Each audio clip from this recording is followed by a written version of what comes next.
Hi folks, Andy Colvin here for episode 21 of the Mothman's Photographer. We're here in the Mothman room with the Mothman door behind me. Let's see if we can get a little more of that. Mothman and I will guide you through this next segment. I actually did an introduction earlier, about 5 minutes. Got weirdly messed up on the tape. Bizarre. Just the lines going like this, just like we saw in Sugar Grove. And I think episode 1 or 2, when the people at the base were putting out some sort of, probably listening to us in the car, parked outside of the base, Harriet and I. Anyway, I don't know that they're doing that today, but it was the same kind of cross signal where you've got a band of one picture and a band of another picture from somewhere else in the camera, which is really hard to understand because it's digital. Anyway, so I'm redoing that here. And basically I talked about Indrid Cold. I showed a copy of our book, last edited book that I did called The Night the Earth Stood Still, The Strange Case of Indrid Cold by Gray Barker. And I talked about how Indrid may be the key to understanding a lot about the Mothman situation, because he definitely was in our neighborhood during the Mothman sightings, messing around on Harriet's, where Harriet lived, coming over to my place, hypnotizing the family, trying to get information out of us, and then efforts to sort of massage the Indrid story in other directions so that we don't ever look at him as a man in black, a human who was spying on people, possibly attacking people. Was it Indrid who tried to bomb Harriet's dad, who tried to run him off the road, who shot my dad in the back with a poison dart thing that gave him cancer? Well, I'll keep searching and trying to get the answer. But, the PRP team asked me about trauma, what trauma that I experienced during the Mothman era. And all I could say was I didn't feel like any of the trauma came from Mothman, because to me and to my friends, he was a superhero. The big bird was a superhero, which I still think that. And I think the bad parts, the trauma parts, come from the activities of these men in black who are lurking around, that I think the Mothman was actually trying to expose. It's that important. Whatever these people are doing, these nefarious types, it is important enough that Mothman is trying to alert us to their activities. And I think if you can draw a line from the late 60s forward, you cross over that midpoint of 911. And I think Mothman's trying to tell us that there's a connection between not the Nazis and the paperclip era, big oil companies that were working with the Nazis that are American, these chemical companies helping the Nazis get established, and then these Nazis later getting involved with causing 911, hiding behind the scenes, changing everything, creating Homeland Security, boosting the security budgets, military budgets all over. Because the military's main purpose, at least recently, is to protect oil fields and various resources that manufacturers need, whether it's radioactive or those rare precious minerals used in computers and iPhones, protecting the investments of the folks down at the country club and at the country clubs in European countries, the people that own a huge chunk of our country. If you're a guy who supported the insurrection, for instance, and believed all of the BS that was being put out by Q, and started believing that the immigrants were the cause of your problems and the minorities, then, and there's a lot of these folks in the paranormal research realm, okay, why would I believe any of your research if you're that dumb to not be able to see through the lies of Trump, who was caught lying, 15,000 times almost, or was it 30? It was a lot. A known con man all of his life, and yet a lot of our supposedly objective paranormal researchers fell for that stuff and believed Hillary was running a pedophile ring from a pizza parlor. So the field is really mixed up right now, really divided, no communication between the two sides, really. It's kind of a sad situation. Anyway, what we're going to watch now is some footage from a year ago, late 2020, where the PRP team goes to Woodward Drive in Mound, North Charleston, to do a ghost box session, which only lasted a few minutes. I wasn't privy to this particular visit. When they came back a year later, I was on the Zoom call with them and was able to observe a bunch of it. But in this case, they weren't there very long because they got terrified by what the box was saying, that danger was impending and people were coming up to the car, which they were. The box was telling them, though, what was happening in real time. And they totally got freaked out. They were feeling all kinds of weird sensations, their body pulling out of their head, etc., etc. And after that, we'll look at the session from a year later, which would have been October of 2021. We're here in Mound, West Virginia, or at least the area of North Charleston, West Virginia. They used to be known as Mound. We're on Woodward Drive in the parking lot of the Bethel Church. Right across It happened. the street To Logan? from Andy Colvin's Mothman Vortex site. our intention here is to make contact with positive energy and to get information. Come on.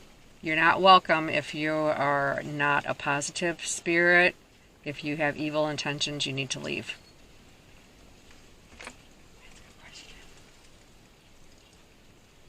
Is the Mothman Vortex currently active?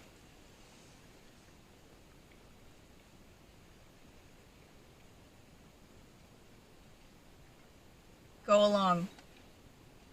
Go along where?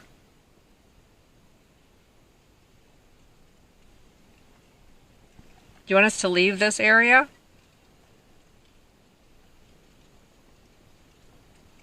We're trying to connect to the vortex energy. That much.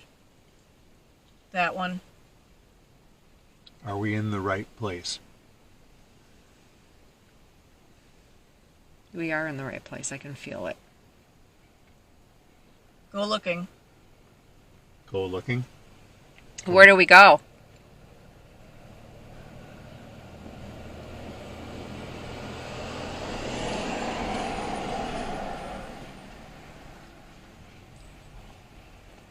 How do we get to the vortex?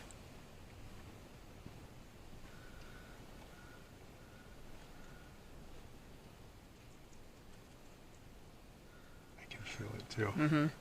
I can. It's confusing. Yeah, and there's a lot of energy. There's a lot of energy. Are we on the right path? Old.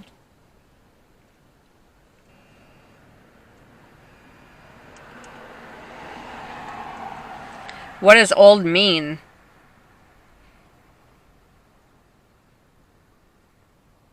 Ancient? 50 years old?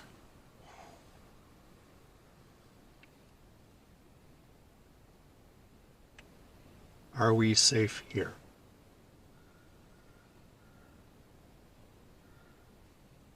An incident. What was the incident?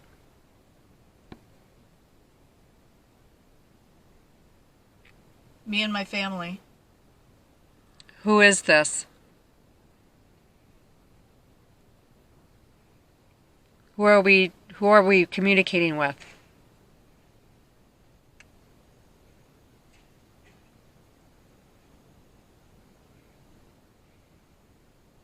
Can you give us a name or initials?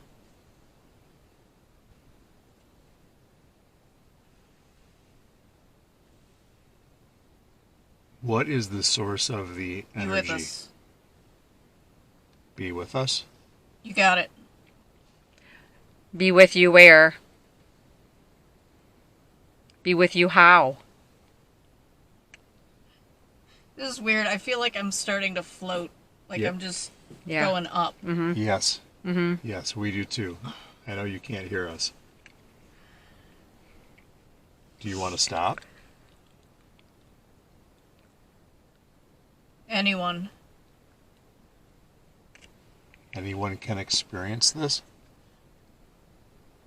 Anyone can open the vortex, close the vortex, see things through the vortex. Get out of here? Get out of here. Should we leave?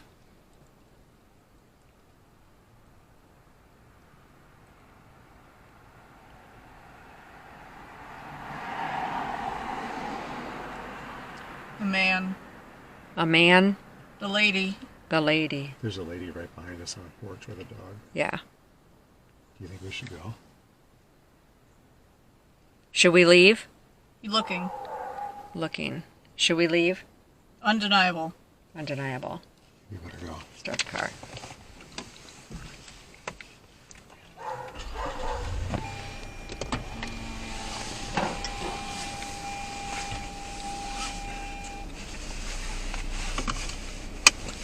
Done?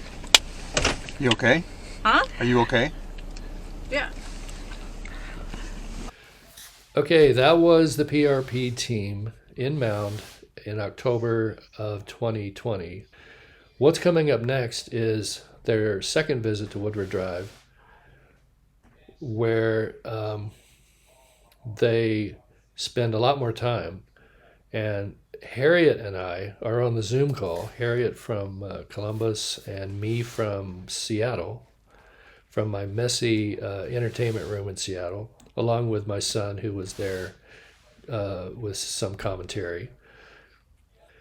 The situation there was that they couldn't get a very good reception for the Zoom call. The iPhone reception on Woodward Drive up there near Bird Mountain is sketchy.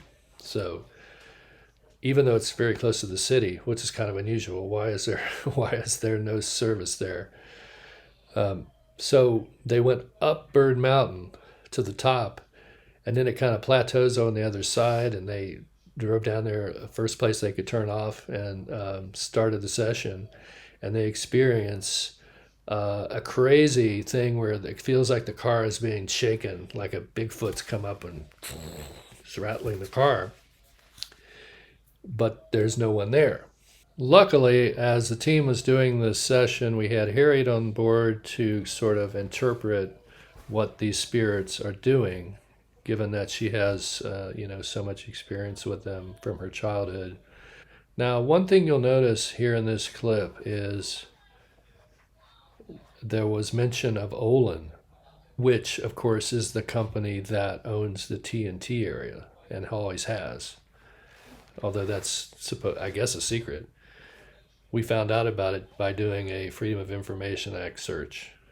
Why was the ghost box on Woodward Drive telling us about Olin in the TNT area? Again, it supports my contention that let's say Mothman was coming through there somehow. Mothman is trying to tell us to look at aspects of the Point Pleasant situation, such as Olin, which is a defense contracting company, big armaments, bullets. One of the companies that likes to take advantage of, it would seem that they would want to take advantage of any kind of warfare for profit, really just kind of not good.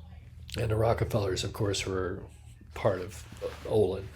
So with that, let's get rolling on the second segment here of the second Ghost Box session on Woodward Drive, featuring the PRP team. There you go. Can you see us again now? Yep. Yep. So we can see everybody again. Ouch. What? House. To recap, we had Mothman saying he was very in with us or something, and then there was something about Olin and me, We heard Olin and me. which made us think it was Mothman. And you guys were having tingles all over. Big time. I mean, it was massive. Way more so than the last time when we were closer. When we were in the Bethel Church area, I did feel a sensation of being lifted out of my head, but this was off the charts, crazy electrical energy. And so, Just leave it, honey. I want to make it so we can see everybody. Blood. so you're on Fisher's Branch. Did you go? Are you at the What? intersection of Rocky Fork and Road and Fisher's Branch? Possibly. 622 or something. She said it was Route 622. There Okay. you go.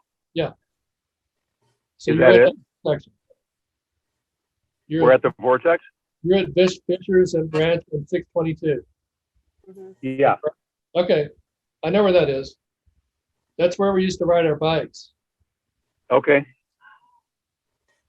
My feet are tingling and my stomach feels weird. Does it? Yeah.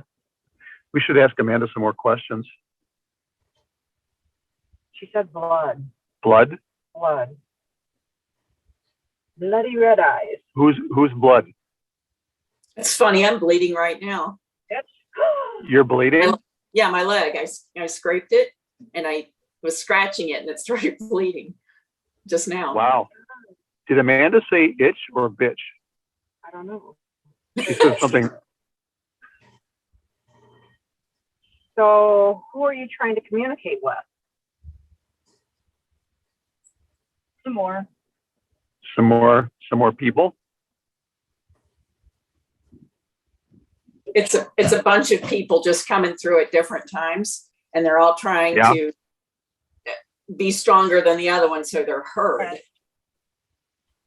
So they're struggling for attention. Yes, that's what I'm pursuing. Amanda said, all right. I'm not getting much. No? You've been talking a lot. Curious. So it seems like people are battling to come through. Oh, really? Yeah. I mean, I'm hearing laughing out here. Oh. So Are you- That's you guys Gibson. are you guys just chatting or like asking questions? We're asking questions. Okay. A little of both. Yeah. Are you like really tired, Amanda? Like all of a sudden you just feel wiped out? Oh, no, I was on the way here. Well, but what I was saying was I think it's several people trying to come through, and a lot of times if they're trying to use you, you'll get really tired, like really fast. Do you want to go under for a while? I don't care.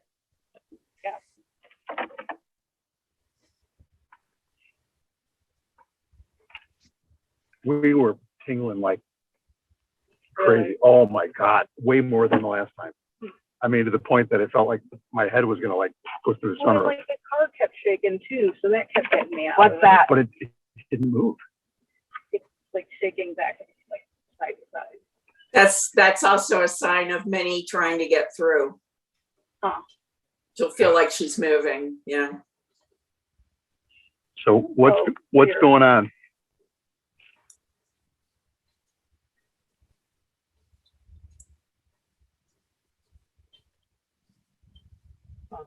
So now we've got a vehicle that stopped behind us that's kind of sitting off the road like we are. You're trying to get internet too. Probably. Maybe they're doing a ghost box session too. They might be checking out who we are. That's true. They might have a shotgun. Careful. You never know. No, not around there, you know. Got a deer right in front of us. They're looking. Yeah, there is a deer right there. A deer? Yeah, Hey, right in my vision. Hey, what? Kind of interesting. That's that they great. checked Yeah. out. There were no deer when we were growing up. Did you ever We've seen a handful of them. Drive? I never saw any I never saw a deer on Woodward Drive ever. ever. city. I hope they don't hit that deer. I'm getting some really weird tones. Oh my God. What is it? Did Charlie Manson burn down the school?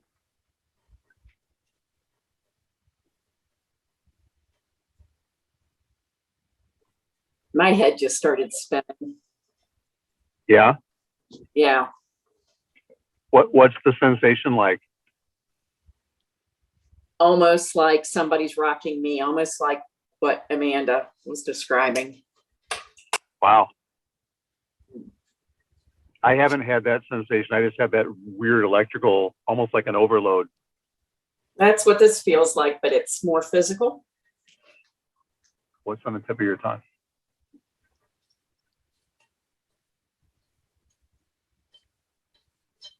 Was Jack Bruno Jack Brown in Point Pleasant?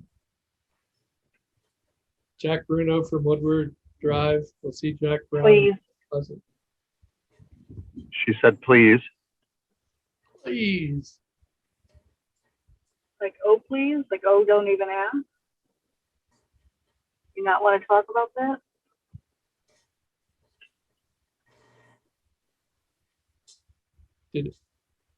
Did Indrid visit Harriet's house?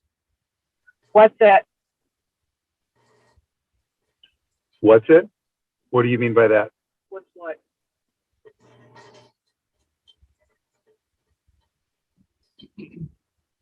The car's shaking.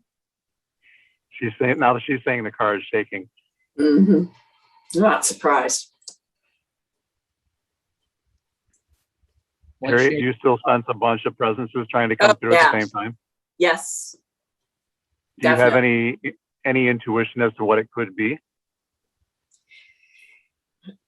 It's funny, but in the beginning, it seemed more supernatural. Now it seems like regular everyday spirits that are connected to the area. You know, like so-and-so's dad that passed away, so-and-so, you know, just people that are. This is it. Yeah. This is what?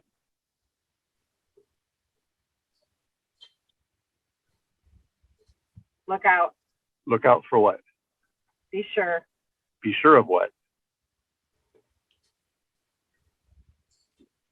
Amanda, you keep your eyes open because I'm getting the distinct feeling they are trying to warn her about something.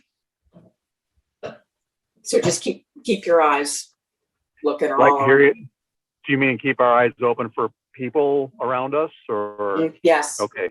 We had that the last time we were here when we were at the church. We had people watching us, and she was identifying a man and a woman, Mm-hmm. and then we just left because we asked specifically, should we leave? And she said, undeniable. So we left then. Yeah. Catch them. Catch them and kill them. Who just asked? Who just said catch them? Jackie did. No, but who's? I'm asking the question for them. I don't know. She says, I don't know. Mannon? Did Fred Krisman come to Woodward Drive?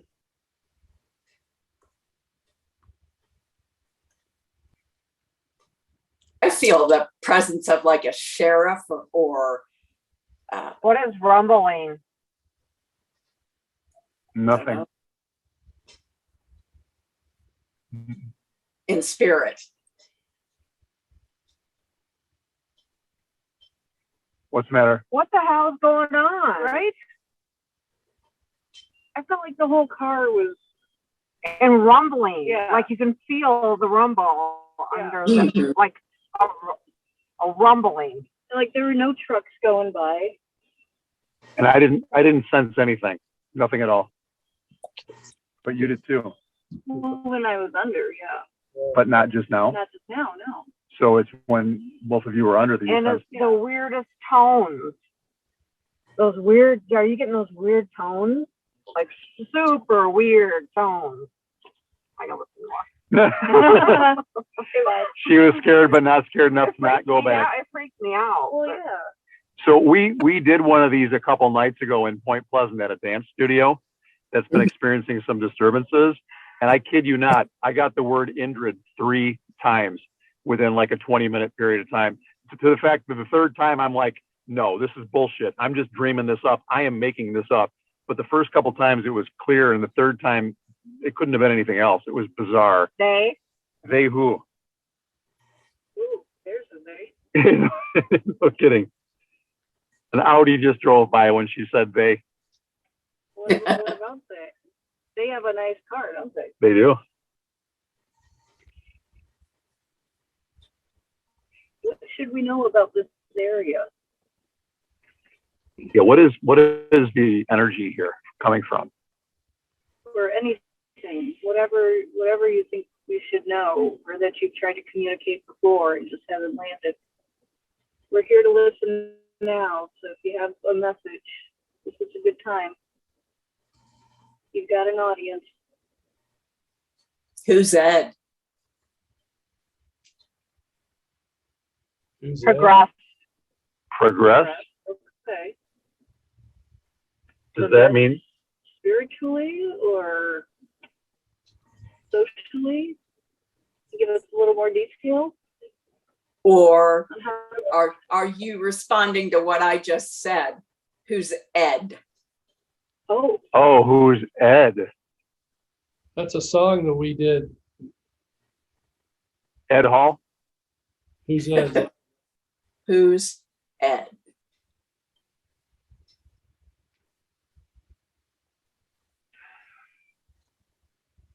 Got him. you got Ed? So she said got him, and before she said catch him. Which Middle? Middle what?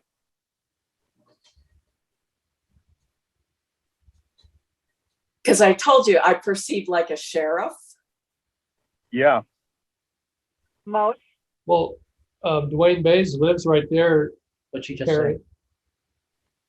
You know, in the field Who? there, bottom of the hill. Your Yeah. hill, Yeah. Are there? the sheriff lives there. Oh, he does? No kidding. Is he dead? Alive? Across from the church. Yeah. Is he Yeah. alive? Yeah. I think. Yeah. The person who's talking to me is dead. So Oh, well, maybe he died. I don't know. can we get the supernatural feeling to come back? Can we get those beings back? Gibson's like, no. And Gibson's like, no. I'm not afraid. Stay with the dead guys. No, they're all dead. More or less. I wonder if Be some of them talking to me. were never. I wonder if some of them were never living in the first place. You do wonder. They had to have been. They had to have. Yeah. Not if you subscribe to Jim Brandon's theories. He's probably. No. Stealth. What does that mean? Stealth. Tiffany. Tiffany. That's my sister-in-law. Tiffany is yourself. Is your name Tiffany? Does Tiffany have something to do with Ed? Where are we going? Good. Where do you want to go? Well, Harriet told us not to go with you. Where are you going? Fabulous. You're I going think that was fabulous? meant to be sarcastic. You think so? Yeah, I do. I wonder. Wait. Sarcastic.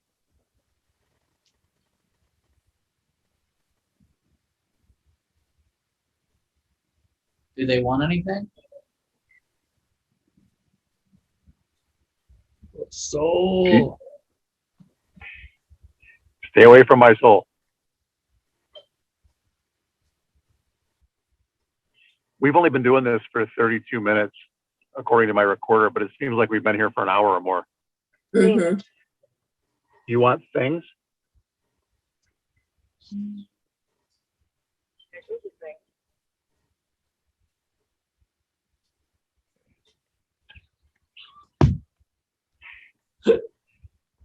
Share with the audience.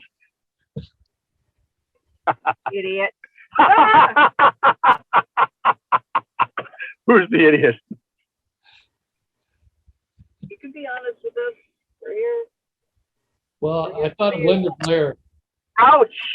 Ooh. Ooh. Yeah, I just had like a chest pain. No kidding, right? When she said ouch. I'm Right. not sure if that was ouch or ouch. Out? Oh.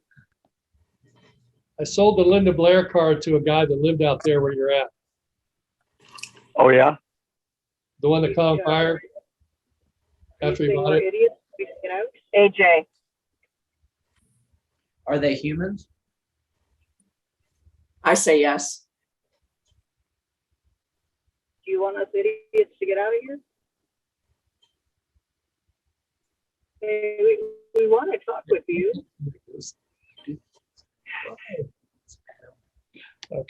I just got that chest pain again. That's because whoever Ed is died of something in that area. Like, yeah, it's starting to get me Next. again. Next? Are you Fuck doing, that. I don't want a heart attack. Are you doing something? No, different I right don't now? know that it was a heart attack. It's just something there. So I mean, Okay. it could have been a heart attack, but I have it too. So You felt it too? oh yeah, Just now? yeah. Start up. Are you doing something to Bill? Is that you?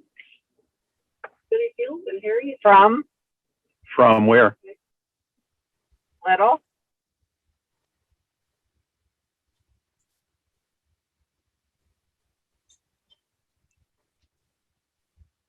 That we. I don't see anything back there. The spirit is was an older person when they passed. I mean, they weren't young when they passed. Okay. I mean, they had I see silver hair. I don't feel any of the rest of that electrical stuff, but I did feel like 3 times Yeah. congestion, like right around my chest. Baby. See, this is more spirit related rather than Okay. supernatural. That's how you can kind of tell the difference. Not always, but Between spirit and supernatural. yeah, because supernatural kind of feels like something's pressing down on you. You start to feel real dizzy in the head and just like an electrical charge. Whereas these kind of spirits just they'll kind of let you know perhaps how they passed. You might pick up on that, like what you just did with the pain or whatever. Or Yeah. As far as using a ghost box, I would imagine they would say things that would be familiar to someone. Did you just pinch her? No, you were reaching out for me and I grabbed your hand. I can't hear you at all. Oh, okay. She couldn't hear. Do they want prayers? No, they just want thoughts. So they just want to connect with us, right? If we. If you what? Almost all spirits look for a voice. I mean, any spirit does. They're always looking for. What'd she say? Have me.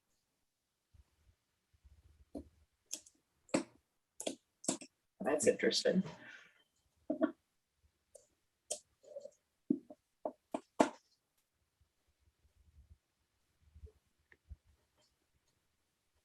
Web. Web? What kind of a web?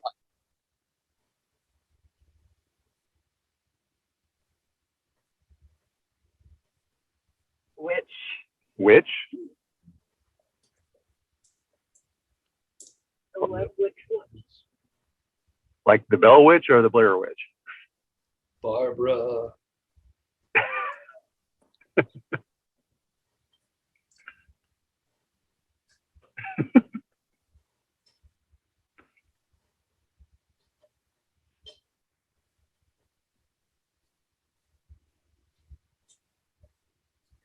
It feels more quiet here now. Mm-hmm. Yeah.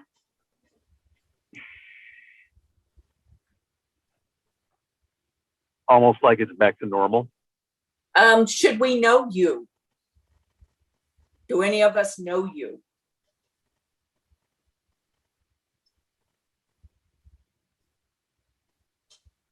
you?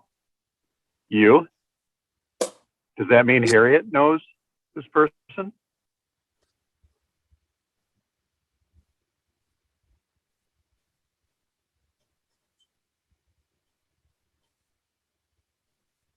Do you know Harriet?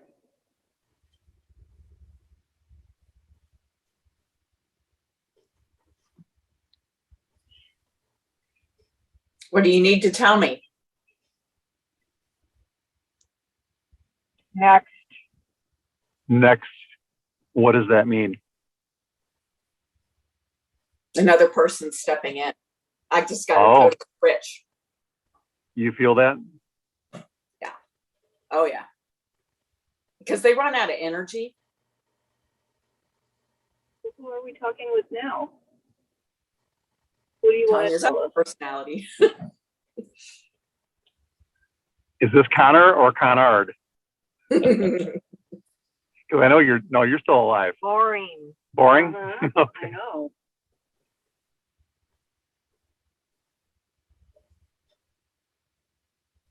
What do you want to talk about?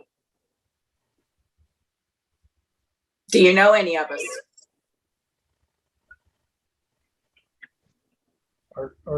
Hi. Hello. Are you new? Are Carl, Ardo, Demo, Hassan still alive? Whoa. Whoa. They're hiding out underground nearby.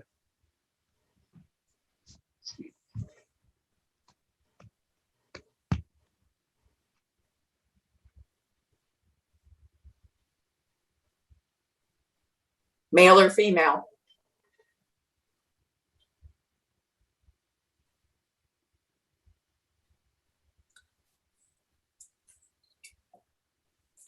How do you trip up a Ring. Ring? Jesus God. Ring Who's- like a phone rings? I've got some rings on. Like a ring on your hands?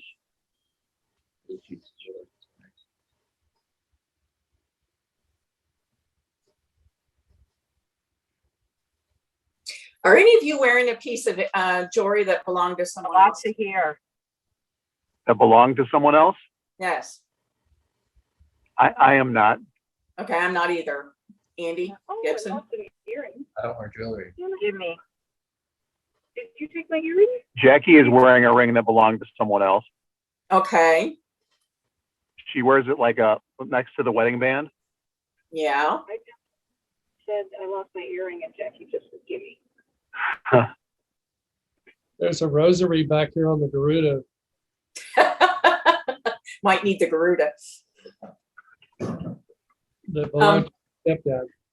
I just got something about somebody wearing a piece of jewelry that belonged to a family member. So my guess is this is a family member, and it probably is. I just heard a growl. Jackie just heard a growl.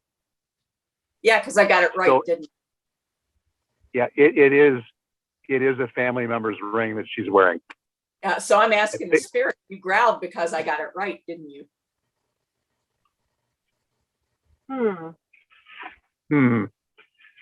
Yeah. You tell me where my earring was? Are you Grandma Myers or Grandma Eisenbeiss?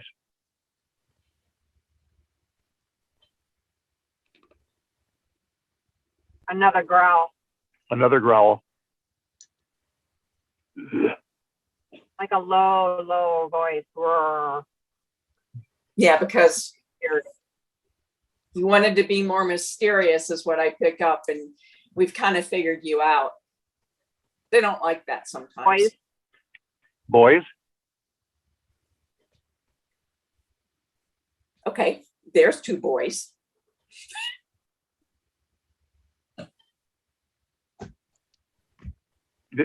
Look at. Andy just waved when you did that. Not that you can hear me, spirit.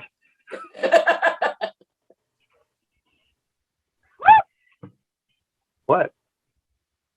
What happened? What the hell was that? What? The car just shook like really hard. Did you do something? That freaked me out. You ready to stay out for a while? Yeah, that freaked me out. Why don't we shut it down? Let's shut it down. I think we should tell her about our conversation. Yeah, let's do that. Let's shut this down though. So that noise, that tone, that really super high pitch, over and over and over. That's the Mothman squeak. Yeah, could be. Yeah. Literally. And you did the Mothman shriek. What I do with the spirit? So you want to tell her, Harriet, what just Go ahead. transpired? You're a better storyteller than I am. Okay, so what we were doing is we were going back and forth and trying to communicate here and there. And Harriet identified, she asked if one of us was wearing somebody else's jewelry. And I said, I am not. And Amanda said she'd lost an earring.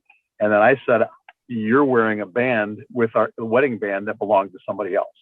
Yeah. And when we identified that, then you heard a growl. And so Harriet, your thought when she had the growl was what?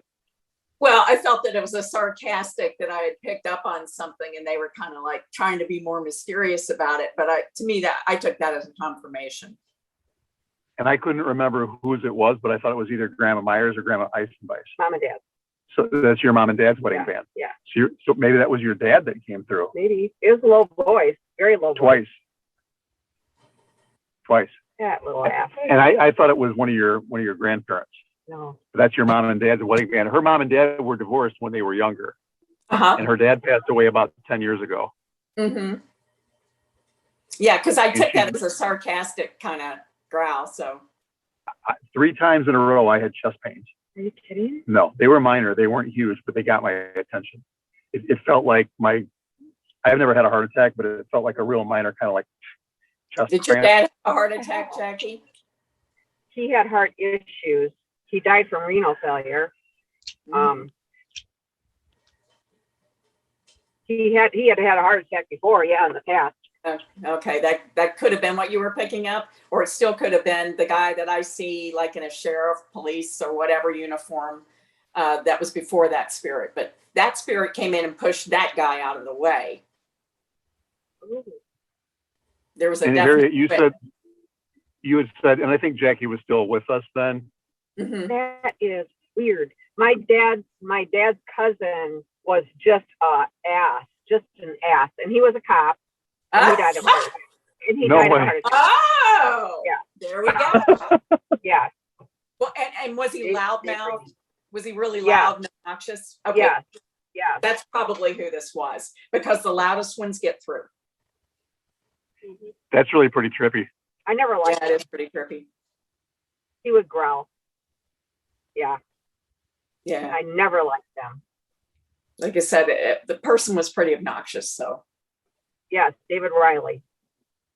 I told them when you were under also that we had this session at the dance studio, and the name Indrid popped into my head 3 times. Something was messing with us there Weird. big time. yeah. Yeah. I mean, to the point that I thought I was conjuring it up, like I was just making it up out of whatever static I was hearing. I really struggled to pick up any type of coherent words when I was in, and I was under for like a long time, probably close to an hour. Uh-huh. And that's a long Yeah. time. Probably too long. Yeah, that was whatever that was messing with all of us there big time. Yeah. Mm-hmm. Mm-hmm. Dance, crowns, it was like all this stuff. And Brittany was the queen of Miss Purity for nationals, which national came up, crown came up, dance. We were in a dance studio. Sayer came up. Sayer, her last name came up. Sayer. Yeah. Wow. Timmy was confirmed, and it was like in a cage, dark, cold. Carolyn's little boy named Timmy. We were asking about the little boy, asking of his little boy, and that came up. Just really a lot of weird stuff came up there. Yeah. Somebody said hag, and then I said, did you die in your sleep? And something confirmed that. And our next study is going to be on sleep paralysis. So it's just like one thing after another after another. It's like, and then we confirmed at the end that it was just playing with us. Yeah. Just having fun, whatever it was. So it was a trickster or what have you. It was interesting. But the whole time I was trying to come up with stuff that I was under for close to an hour, like I said, and I wasn't getting a lot that I could really put into coherent language, I thought. But when I watched the video that we had taken, we were kind of going back and forth and talking quite a bit because we were both under at the same time. My brother, he wasn't a cop, but my brother died of a heart attack, and he would do that kind of crap too. He definitely would have growled and screwed with me. Oh, it could have been him. Yeah, but he wasn't a cop. Yeah. He was a Unabomber. Yeah, he was a Unabomber. He really wasn't, but he was suspected of that. He was taken in for being the Unabomber. Close enough. No. Yeah. He really was. Yeah. Oh my God! What a claim to fame. His name was Tom, and I used to call him the Unitomer. Oh my God! Why on earth did they think it was your brother? Because he developed schizophrenia, and we don't know when it started or whatever. He wasn't medicated. He took off across the country because he had a beef with Union Pacific Railroad, and was in Colorado and had a flashlight and told the taxi driver to take him to Washington because he wanted to go to the state of Washington to air his grievance with them for firing him for having a back injury. And the taxi driver, for some reason, thought that he had a bomb for the flashlight, in the flashlight or something. Oh my goodness. And he was having a schizophrenic episode, and they took him, and he lost his glasses. He only had one shoe on. All this other weird shit when we got out. It was like, oh my God. Yeah. Fortunately, he got medicated after that, but yeah, makes all the difference. Yeah. Oh, that was freaky. That sound that was coming on was really freaky. Yeah. The tone over and over and over. Well, it's kind of interesting because in the beginning, when it started, it felt very supernatural. And then it just went to, in my opinion, everyday spirits trying to get through. And and the thing is, you guys, they probably communicate with you both all day long. Now, Jaci, you're very sensitive. You actually, Amanda is too, but you are very sensitive, and you've probably been feeling this most of your life. Yeah. She vibrates a lot, or she has a vibration or vibrating sensation all the time. My hair's still standing on it. Yeah, it is. Yeah. Well, that was interesting. Yeah, it was. Yeah, it was. It was pretty intense. I have to know, Gibson, what do you think? Well, we're full of shit. I don't think don't shit, but I personally would not try to channel anything. Yeah. I mean, I don't think they're channeling. You're not channeling at all. Listening. The channel means that you basically become a voice for, and it's very dangerous to do that.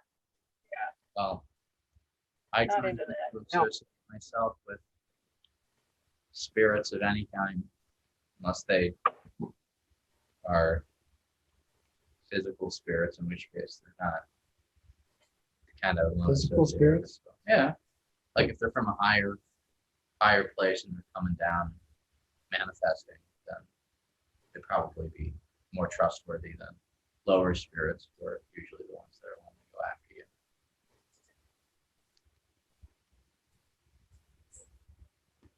I have a general distrust of spiritual entities. Yeah, and I think that's wise. I do, because I mean, if they truly are, and I don't discount this at all, that they're more advanced than we are, then they certainly could toy with us without us even knowing it and manipulate us as well. Yes. The only I don't feel like that was going on here. and the only real spiritual experience I've ever had is usually been in my dreams for the most part. I had some earlier experiences with what I think were some sort of spirits when I was younger. I have one experience where I think I saw a spirit when I was a lot younger than I am now. But for the most part, I've only really ever had interactions with spirits in recurring dreams for the most part. That's what most people do. Yeah. They usually stop happening once I deal with it in the dream. So it has to start being lucid, and then I have to confront it and usually punch it or something, and then it leaves. I had a recurring dream where I was walking, or it's an alleyway that I've been to in real life many times, and I had a recurring dream where I was in the alleyway, and there were lots of people there. Most of the people I couldn't really make out the faces of, but they had it was like a gaggle of people. There was a car in the alleyway. A person was in it, and he had a very distinct face. And this dream happened multiple times. Each time, I was walking through the alleyway, and I began to be antagonistic towards the people in the alleyway for whatever reason. And every time that it would sort of escalate into me threatening them and them threatening me, and each time the dream recurred, they had some sort of escalating form of weaponry on them in the dream. And every time it would end when I would look at the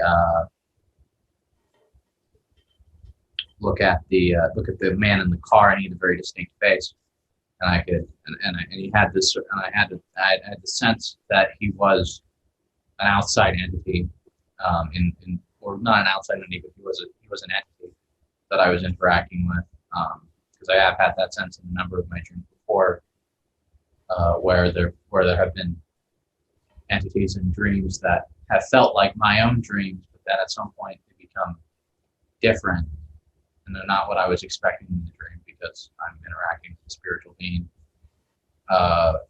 When you say spiritual being, sorry, are you talking like ascended master type spiritual being?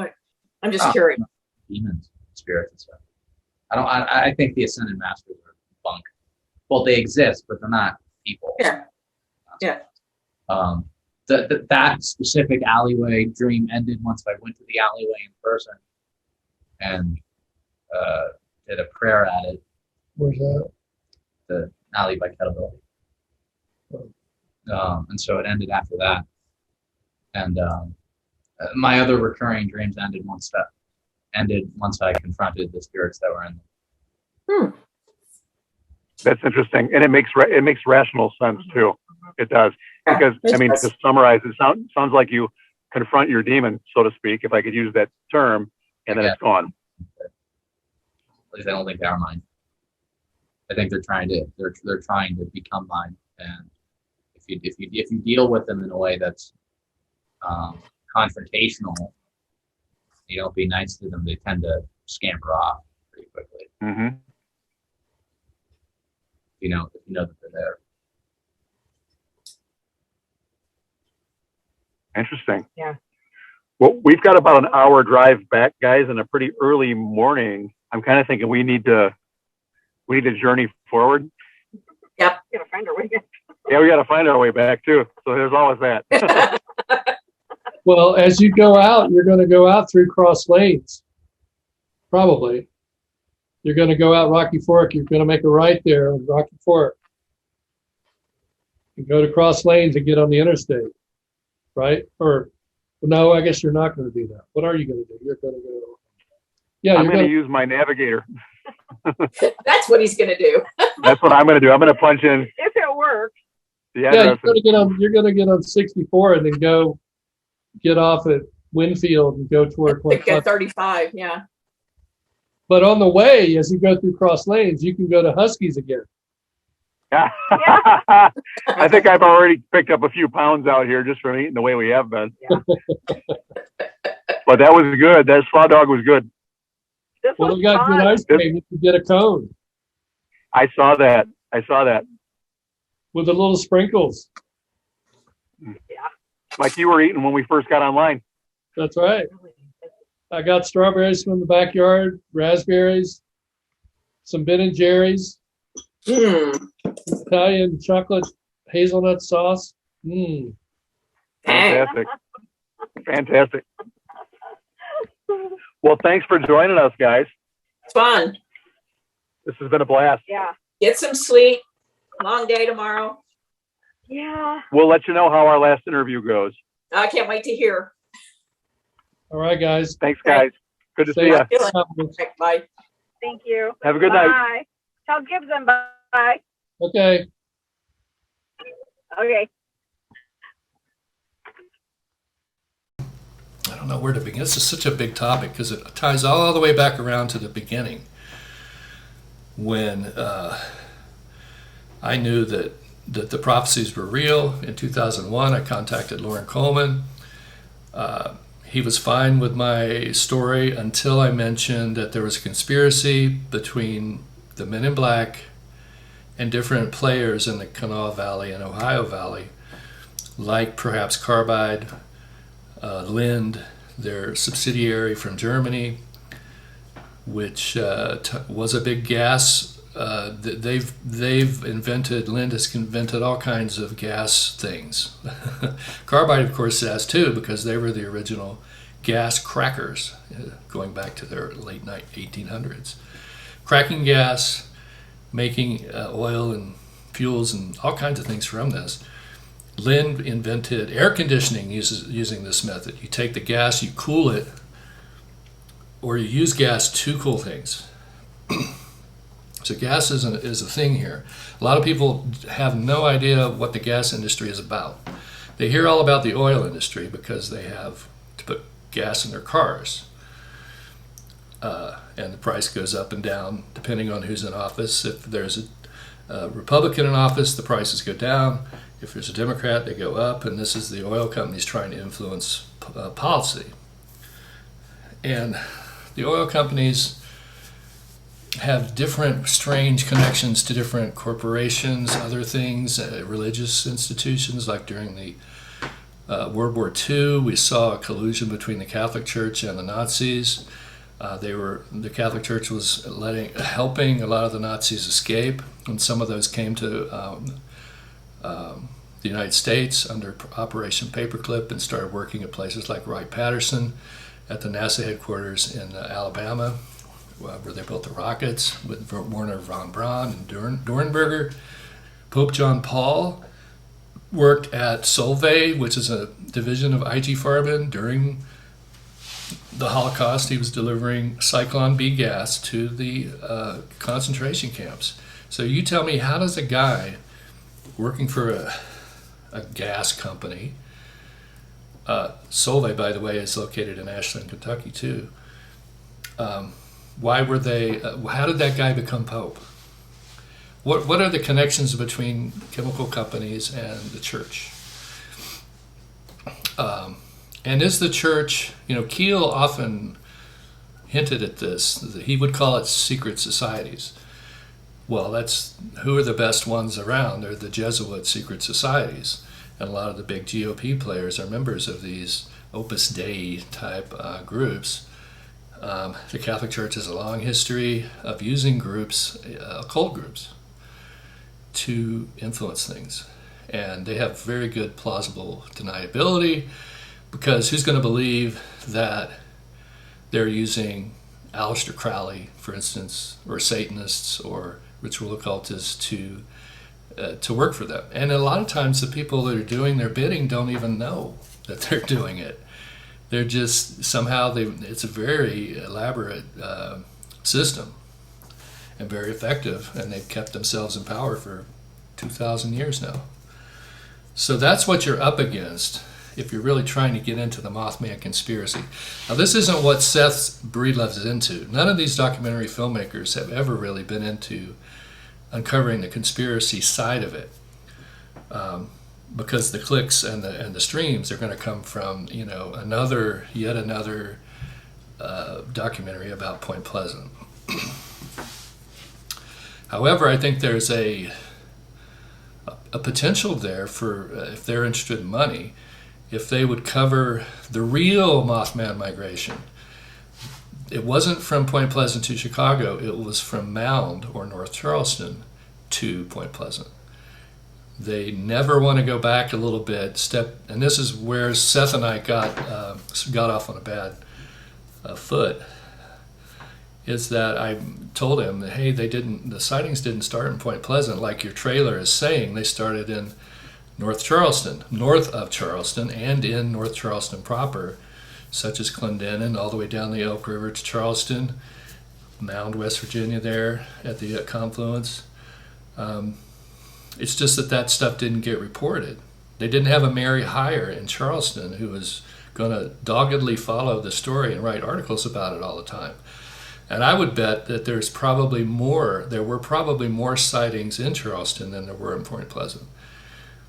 And the beauty of Charleston is this is where you really find out who the Men in Black might have been. Who was Indrid Cold?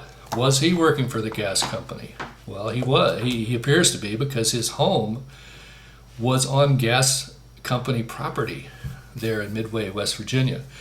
By the way, interestingly, I already mentioned this in the last tape, but his house was just torn down, just as Charlie Manson's house was torn down across from the carbide plant in Mound. So there's a cover-up. And so who would have wanted to get this ball rolling where you wouldn't focus on Charleston? Well, obviously, Lauren had a bad reaction to it 20 years ago and started calling me crazy after I said that and doing all kinds of things to make my life miserable. Possibly because his ex-wife, her father, was involved in releasing the money back to the Nazis that had been frozen by Kennedy. I think Kennedy, or Robert F. Kennedy was the one who unfroze them. Maybe there's something there. Maybe Lauren knows there's a connection between the Men in Black and the Nazis and the chemical companies. I'm only speculating. But he does have a lot of knowledge of the occult and the way these secret societies work. He's written for occult magazines. He's been quoted in books as being an expert on the occult. So you've got a lot of budding young people, cryptozoologists who have jumped in. A lot of them are ritual occultists. They're looking for answers. They somehow latch on to Lauren because he can kind of cross both, streams or whatever. And they've recently been attempting to present themselves as John Keel experts. And I have wondered about this. Because they don't seem to have that deep of a knowledge of Keel. They don't seem to have read my stuff or the compilations that I did of Keel's work. And in fact, they try to keep people from reading them by claiming falsely that I did a bad job of some kind, which I didn't. So they're effectively trying to get people not to read the material. What they want is they want people to come to them in order to interpret John Keel. And where does this idea come from? You put someone in the middle there to interpret. That comes from the church. That is the very basis of the church. You have a priest who interprets the message of God to you. Well, now you can have someone to interpret the message of John Keel to you, rather than just reading his work. It's a very slippery slope.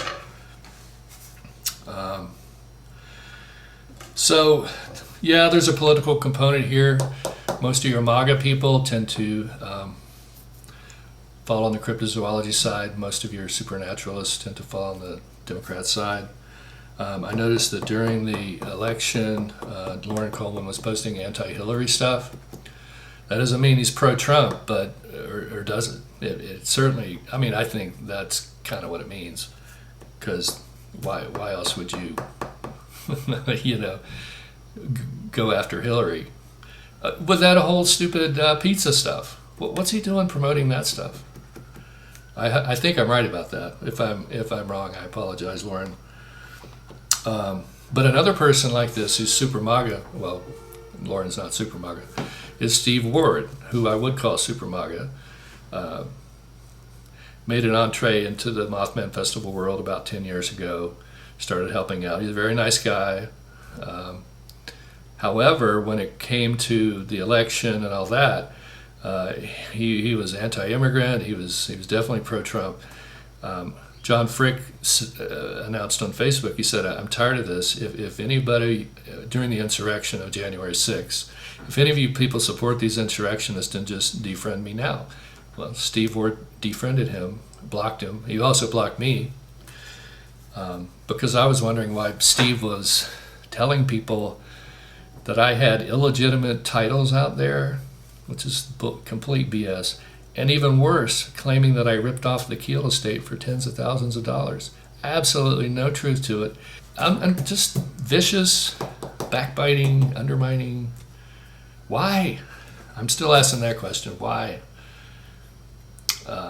In Steve's case, I think he's former Navy. Lauren is from a Navy family. There's a picture of Steve when he was young, looking like a narc infiltrating a student protest.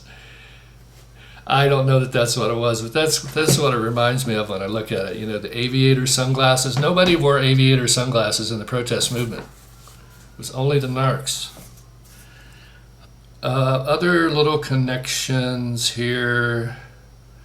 Well, Lauren was part of the Jim Moseley, Tim Beckley, New York scene, which Alan Greenfield was a part of at that time. So there you got a collection of how many people? Moseley wasn't into the occult, so 3 of the 4 were. Now, in this film about the Lake Michigan Mothman, amazingly, Seth films a big thing flying over the building after he comes out. Now, I've looked at this, and it looks to me like one of those gargoyle drones. Have you seen them? They look like that, and they fly like that. So, I'm not accusing Seth of filming his own drone here. I'm saying whoever's behind this whole caper may have done that. They have the resources, going way back, monitoring John Keel in the old days, because they knew Keel was most likely to uncover this network of secret societies, Men in Black, UFO manufacturers like Carbide. So it's national security, I suppose. And then Seth also claims now that he saw Bigfoot over in Augusta, Ohio, which is near where I live. I'm going to go over there and check that area out. He says it's the Minerva Wilderness, but there's no Minerva Wilderness on the map. There's just a fairly wooded suburban area, possibly his parents' house or something. What's going on there? You know, the same leaders of cryptozoology helping Seth along by having somebody run around nearby in a suit, possible. But it's obviously very important for them to keep the conversation out of Mound, West Virginia. So X-Files comes along about 93. I've been looking into UFOs for at least 5 years. I've scoured everything.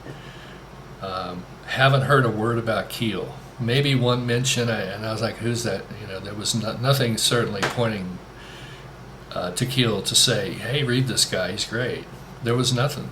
And so how does that happen after his groundbreaking work in the late 60s? So within 20 years, he's disappeared from the scene, even though his Mothman book had come out. But his Mothman book was terrible, wasn't promoted, and it was horribly edited. his literary agent at the time also appears to have been helping Lauren get started, because Lauren ended up publishing with Paraview, using all the same Keel arguments for everything. He was totally like on Keel's side. Used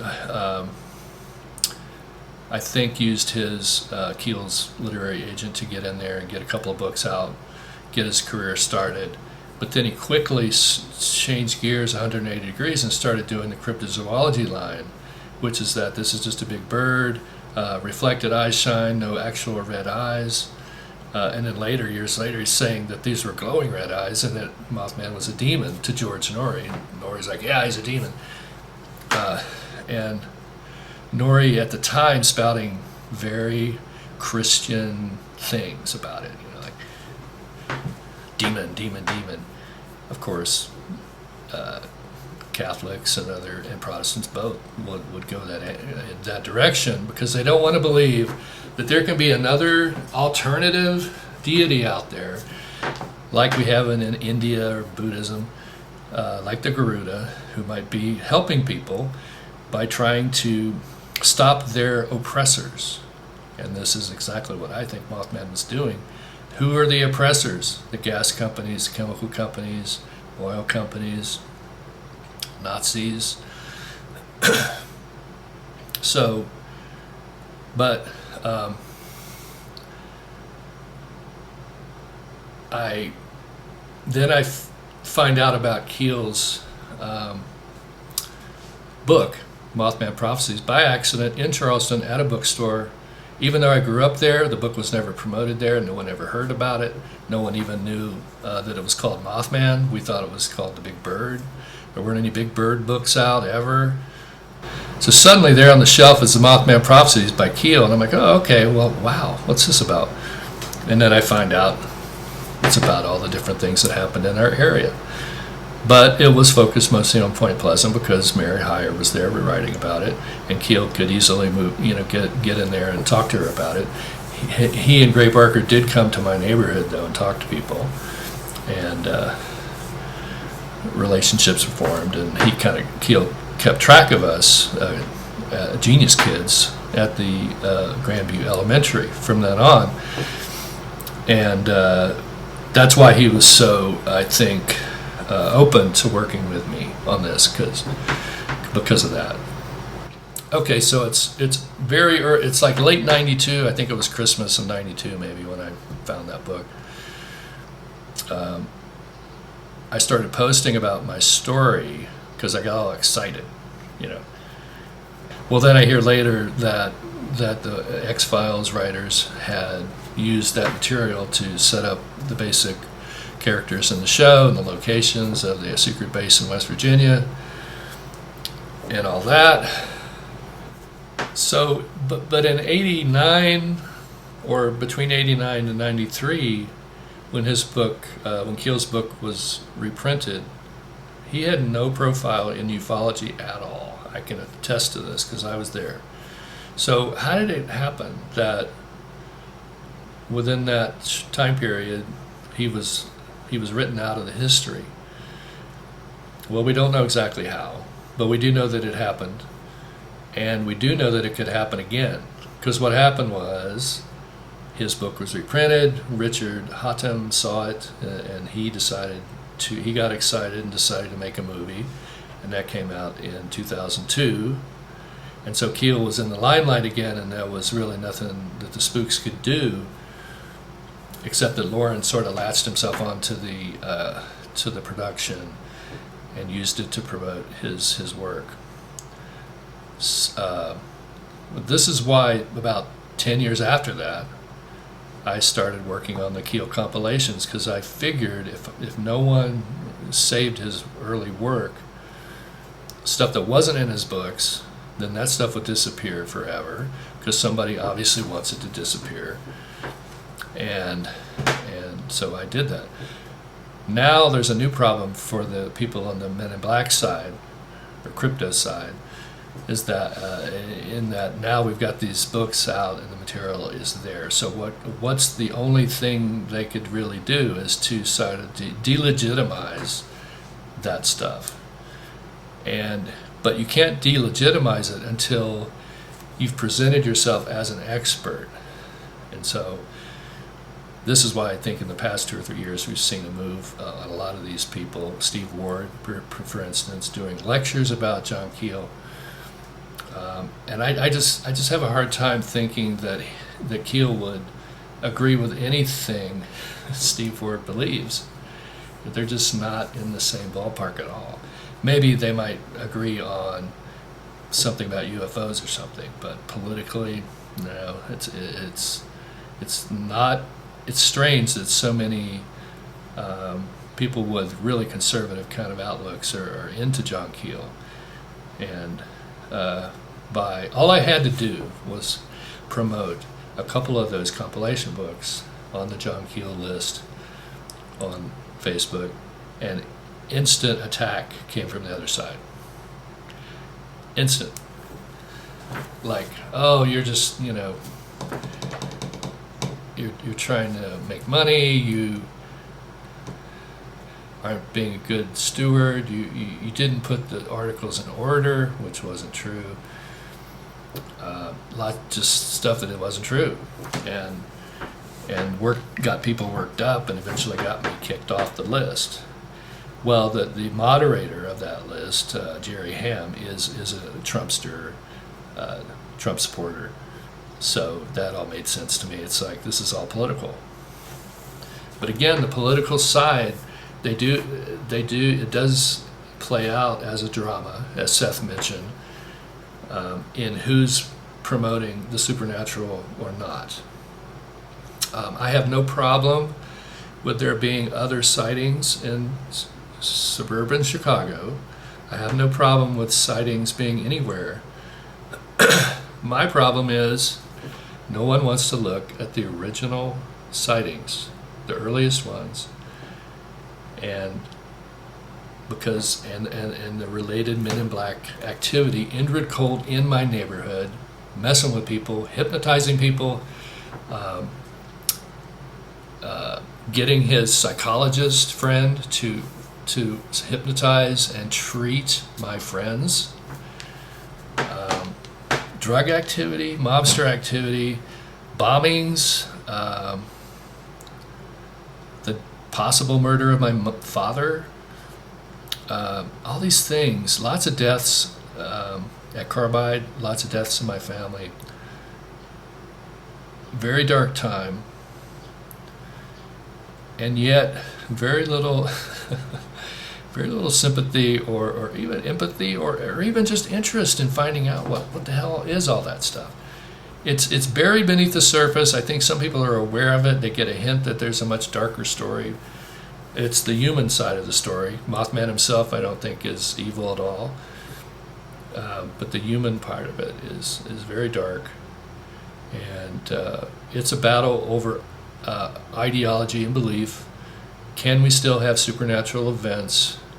The church, the Catholic Church, isn't very interested in new sightings of the Virgin Mary, say. Very tough on them. It takes decades to get a sighting, authorized, certified by the church. So it's all a problem for them. They just want to keep things the way they were a couple thousand years ago. Sort of like the ancient aliens thing. We want to keep the study of things way back there. And ancient aliens could be a similar thing where you put yourself in as the moderator. The Jesuits could be behind ancient aliens. I certainly tried to get some information about the show's producers, and they were not going to say one word about anything.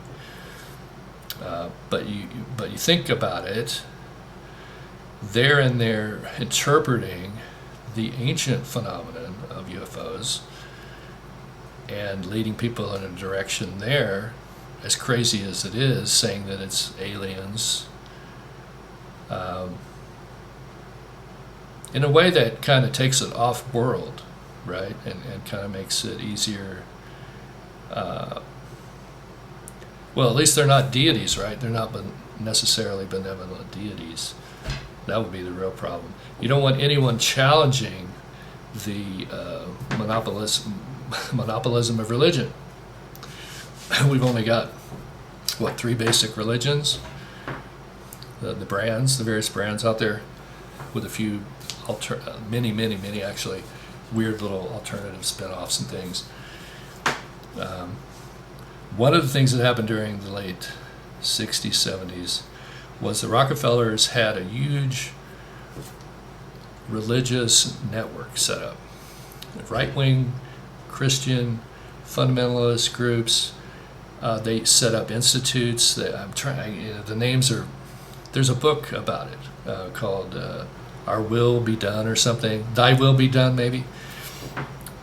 Talking about how Nelson Rockefeller, in particular, was running these religious groups and using them to ship things around, like they owned airplanes, so they could ship guns, drugs, whatever, you know. And of course, South America is a big Rockefeller territory. Various pharmaceutical things they were into, which is connected to the oil and gas industry, by the way, same companies, really. And a lot of the UFO sightings in South America might have been drones that were being built by people connected to, maybe on the German side of the carbide equation, carbide, IG Farben. A lot of that stuff moved from Germany to South America. Bariloche, in Argentina, thought to be a Nazi haven. Well, it is, but thought to be doing various research that was high level nuclear, using solunal waves, which backwards is annulus. So it appears that there's a clue there that the whole Indrid Cold story connects to nuclear power. Again, carbide is the big nuclear power player. And drones with carbide too. You've got carbide, the carbide glue being found at Roswell. You've got carbide being implicated speculatively in the fake moon landing, where Stanley Kubrick shot footage at the carbide facility in Mercury, Nevada, where carbide moved all their equipment from the TNT area to Area 51. And now that just doesn't mean that I think we didn't go to the moon. I think we flew there, but I don't know about the landing part. That's all very dicey and difficult, and some of the footage on the surface there doesn't really add up. Lots of strange things there, which I won't go into. That's a whole other topic. But a lot of the moonshots did coincide with Nixon's secret war on Cambodia, all the bombings. So they needed money for these things. And supposedly some of the money that was saved by faking the moon landing part was used to bomb Vietnam, Cambodia, that sort of thing, because the goal there was to get the opium fields. Nixon worked for Pepsi. Nixon was involved in the JFK thing.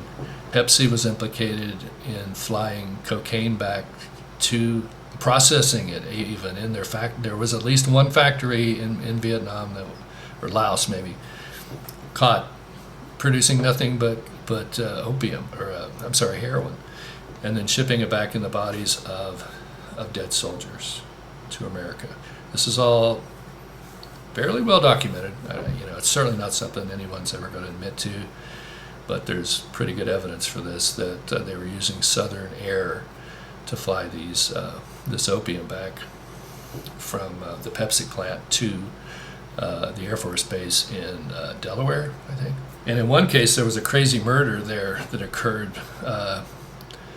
One of the guys in Delaware was a whistleblower about all this, and I think they murdered his family and made it seem like a Manson killing. So there you go. That's like, you got to have a crazy cult group that'll kill people for you, or to cause a disruption at this particular time to move policy a certain way, or in that case, just to kill that story, because it's just too. But it's a military connection to Manson, and Sarah Jane Moore, his probable handler, ex-military, Army intelligence, worked with the Jonestown people, the SLA, the Manson cult.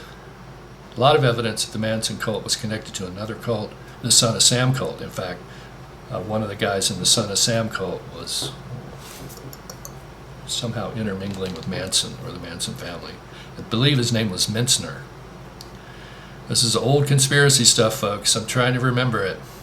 Now, one thing I do have to disagree with Seth on is his idea that the witnesses up there in Chicago have nothing to gain. Now you could have said that 20 years ago when I first got started in this business as a witness. I was beaten down by various people, starting with Lauren and moving on to all the people that seemed to buy his take on things. It was very hard as a witness to get any traction. Now, what I'm getting at here is attention seeking. 20 years ago, 40 years ago, or any time before 20 years ago, for the internet, you were taking a big chance if you were going to try to get attention with a report, true or false. You would be raked over the coals. And you wouldn't have an easy time of getting noticed anyway. They've only got a handful of famous witnesses that made anything a career out of it, like Travis Walton and those people. But now there is an incentive, because you're going to get instant, probably, recognition for your sighting somewhere on the internet, and people have all kinds of reasons why they want to have recognition for something. You know, maybe their lives are dull in some fashion and they've never been recognized for anything. Not only do people, want to just like put in a report, they want to get involved, after the fact in being a researcher. I've never wanted to have a career as a paranormal researcher, but some have. I'm thinking here of, say, Robin Bellamy, who claims to have had a sighting of Mothman when she was young near Ravenswood, West Virginia, which is pretty close to Charleston and Point Pleasant. I don't dispute her claim to have seen something, but what she did was she crashed a filming. A documentary film session with Richard Dolan there in Point Pleasant years ago, and according to those who were there, I wasn't there, she really tried to take over the whole thing and become, an expert in Mothman, because she had this sighting when she was young, and she was very closely, I won't say, she was definitely a cryptozoology wannabe, if you want to call it. Really made a big deal about, actually gave a talk at the festival about how to be a cryptozoologist, and I couldn't help but think that she had some connection to Lauren, because he had several women on the Yahoo list, the Mothman Lives group, that were helping him to create an environment for cryptozoology. And some of them later defected and told me what he was up to. And then it all made sense why we were harangued, or I was harangued. And then Lauren would heap praise on people that didn't deserve it at all. Not saying Robin didn't, but other people that didn't. He would. It was almost like he was trying to poke at me. Like, see, you could have gotten favorable attention from me had you simply erased the Man in Black stuff from your, like lint on your shirt, erase the Man in Black from your story. So that kind of thing happens where people not only want to report a sighting, but they want to become a TV personality. And a lot of people start off just being a TV personality, and then they later claim to have had a sighting, but they didn't want to talk about it because they didn't want to be made fun of. Well, there you go. That's the point.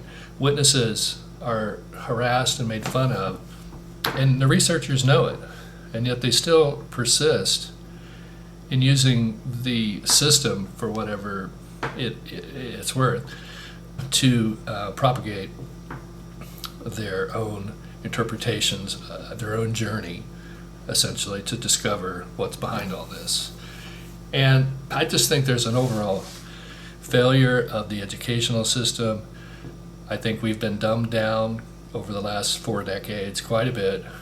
And so people today just don't have the analytic ability to see what's going on in this situation and in this paranormal field. And they fall for all kinds of things. For instance, I think in this Chicago Mothman movie, there's probably a lot of people who fell for something that was very subtle and you would never notice it. Stuff that goes under the radar, of course, is stuff that goes straight to people's subconscious. Right? If it's not obvious, it can go right in. And what wasn't obvious was that the expert they had on there named Eleanor, who is a student of folklore, she made an assumption, an implied assumption that folklorism is materialistic, like we stick to material principles of, like a cryptozoologist might claim, that we're trying to scientifically study this or that involved here, and she was treating the Mothman like it was a bird, that it migrated, and she was trying super hard to convince everyone there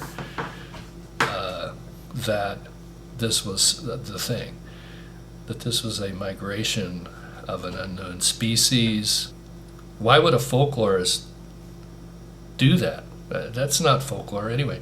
I mean, she's taking the folklore of West Virginia and the folklore of whatever, and trying to say that it spins in a cryptozoological direction, which is not true necessarily. It's only the people that believe. Again, they're not thinking critically. Bigfoot can't be physical.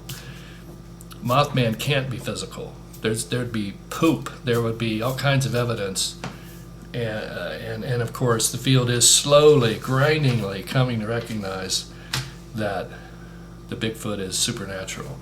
And in the end, Lauren himself will probably begrudgingly agree that this is the case, because so many of his close followers are saying this now.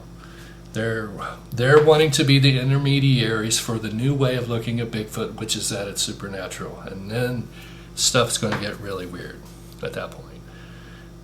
So I think, as I've always said, I think Bigfoot was sort of a replacement for Mothman, another distraction, because Mothman was hot and heavy in '67, and then boom, Bigfoot comes in and wipes it off the map. And Bigfoot is never political, never solves crimes, never helps the little people do anything, or stop the oppressors. And therefore he's okay with the Catholic Church, I do believe, or the Jesuits, or secret societies and Illuminati and everybody else. They're cool with Bigfoot. Anyway, this Eleanor, there was one time in there where she tried to sum it all up, and it was the weirdest conglomeration where she goes in a big circle and keeps doubting herself in the middle of it. So like 5 or 6 times says, well, yeah, but it could be, and then blah, blah, blah, and then ends up somewhere. And you're like, how did you get there? And how is that any kind of academic study? Now, how do I know that folklore isn't like that? Because I studied, as I mentioned before, with one of the great folklorists, Stephen Feld, ethnomusicologist, but also folklorist. He came to believe in the supernatural through his research. He believed that one of the elders he had become close to who had died was indeed coming back and speaking to him through a large white bird. And when he told the story in class, he actually cried. I've never seen a professor cry in class in my entire life, but he did, and I believe what he was saying. He really, really, really believed it. And so there you go. At the top, if the top ethnomusicologist, folklorist in the world believes in the supernatural, after all of the rigorous training that they've gone through, then you're tricking people when you claim that it can't be supernatural and that it behaves like a regular animal. And again, I found it really disturbing. She seemed to be really kind of honing in on Dr. Bill Kousoulas and trying to get him to agree with her on her flimsy suppositions, and that's really unfortunate. This is a guy who actually has a PhD. He's not a student. He's not a PhD candidate. He's there, and he's probably the most knowledgeable. He's the most knowledgeable person that was there in that show about Mothman. So why did they spend the least amount of time on the person who knows the most about the subject? Because I know Bill's been studying Mothman for many years. He's totally into it. He's sincere about it. And it's a real shame that Seth decided to edit him out of the movie. Okay, we just got a few minutes left. I'm just going to go here and there and maybe respond to some things from the previous episode. This is episode 21. In episode 20, I was talking about some of Lauren's shenanigans on Wikipedia.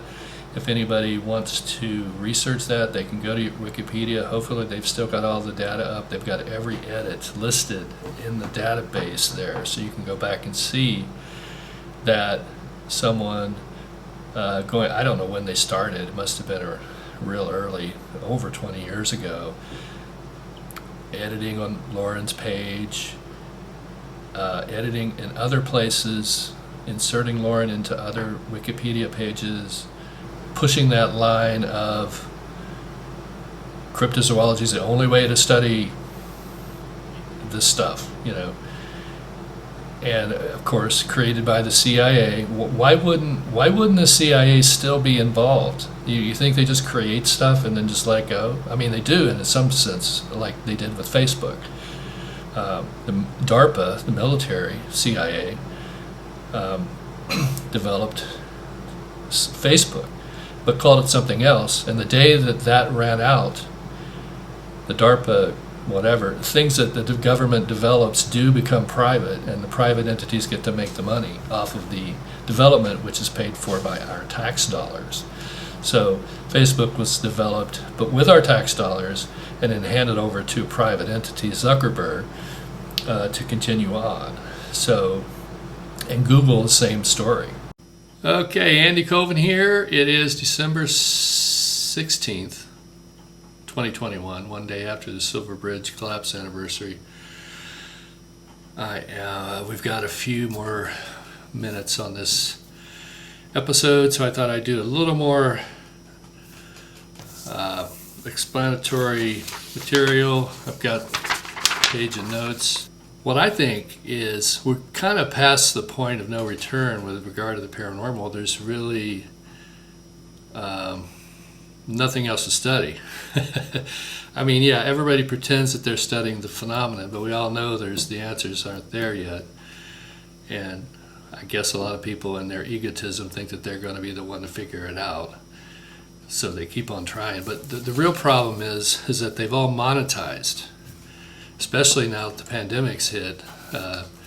People are relying on their incomes from this. And that's one reason why they don't say anything critical of anybody, except for maybe me, which they do all the time. They're super nice to themselves, but not to me. And I'm talking here about the ritual occultists, who are growing rapidly in number in the paranormal world. Why is this? I think one thing that really spurred it on was when this meme was floated that Aleister Crowley started the UFO movement by calling in the UFOs. And they cite his picture of Lamb, some entity that he came across, I think at the Great Pyramid, and that's an extraterrestrial or a flying saucer occupant or something. And of course, Aleister Crowley never said that. I think there's even some question about whether or not he actually drew the drawing. But this was enough to bring Crowley into the paranormal sphere, when prior to that, I think, doing magic on behalf of British intelligence, using it as an op, just like cryptozoology was used as an op, magic also used as an op. And now the two have really come together since Trump was in office, and they feel like they can come out and really start pushing the ritual occultism. And I think, for years I wondered what was going on. Why were they so negative about my work? And I thought it had to do with the conspiracy material that's in there. But when you look now at the caliber of people in the field, I don't think any of them even know about any real conspiracy material from the old days. In the old days, conspiracy theorists were people that, were trying to get to the truth. They weren't doing it for money, and it was fairly reliable. Now it's not. And what I think the ROs, I call them ritual occultists ROs, the ROs are really upset that Mothman might put a dent in their mediumship, if you want to call it that, between the magical world and us. They want to be the ones to tell you or explain to you what's going on. But I think they're terribly misguided. How does getting a tarot deck or Ouija board, how is that really going to help you find yourself? Meditation is the way you find yourself, and that's doesn't involve any of this satanic stuff.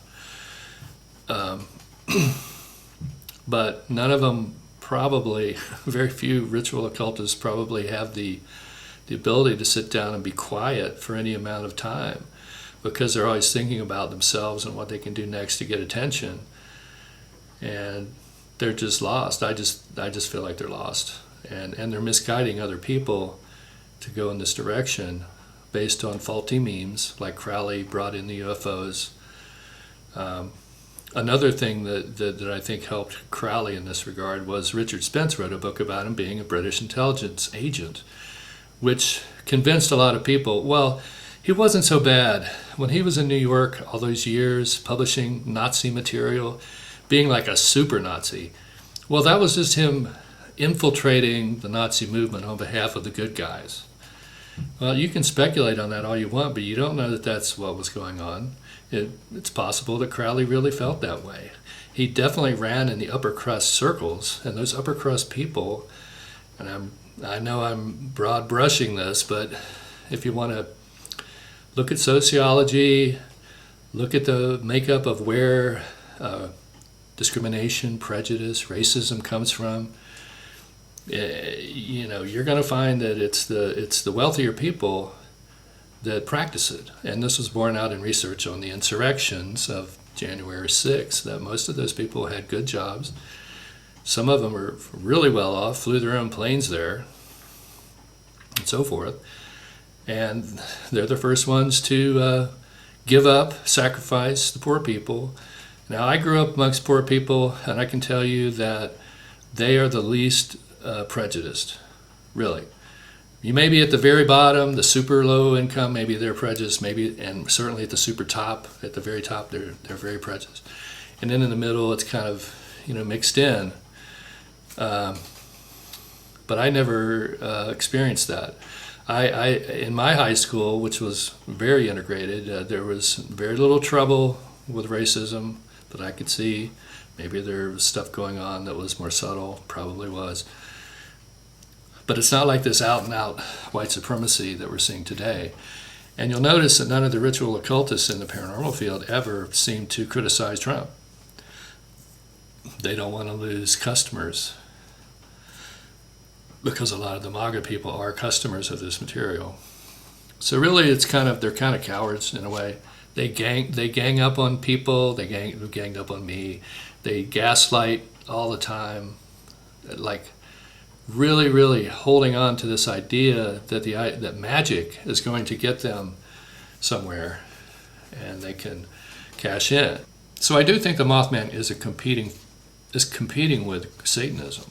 It's a form. Mothman really, I think, is a Garuda. It falls into the Buddhist sphere of things. They have multiple deities, of course, but they're not incompatible with Christianity. I know a lot of Buddhists that are Christians, grew up Christians, and the message of Christ and Buddha are very similar.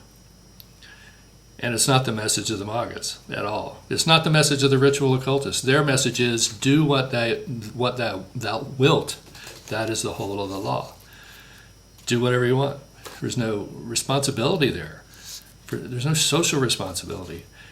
And yet they act like they're so caring on the web, and it's all a facade, because you can tell by their behavior when the least little criticism you give them, they're just viciously attacking back, way out of proportion to whatever it was you said.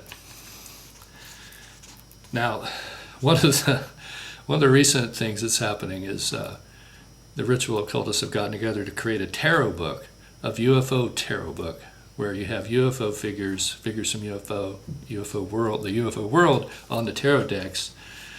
These are the same people that are pushing the John Keel, we are John Keel experts. This would be Barb Fisher, Greg Bishop, Miguel Romero, Stephen Miles Lewis, and I think there's a fifth person in this tarot deck thing. They basically put up a Kickstarter to do a tarot book, and they've already raised $25,000 for this. And that shows you the level to which people have been conned by this Crowley stuff. Like, what's the tarot deck going to do for you, really? Hopefully most people are just buying it because they want something cool, to put in their corner. But it's just going to add to the problem, which is all these people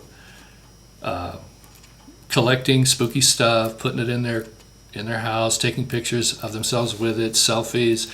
They'll often have one of the new things is in the last 8 years, and more women are in the field now, and they'll eventually take it over the field, I think,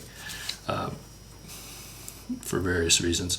But a lot of the ones today are of a certain age group, I don't know, 30s-ish, and they have low-cut dresses to show their cleavage, and they have lots of tattoos, and they have lots of makeup, and they have a certain kind of hairdo, and they have these big, thick 1980s type glasses. And I don't know, I think maybe there's a fetish out there that guys have for women with glasses, and so they're trying to play into that. And of course, they all profess to be witches of some kind. What's the purpose of the magic? Are you healing people?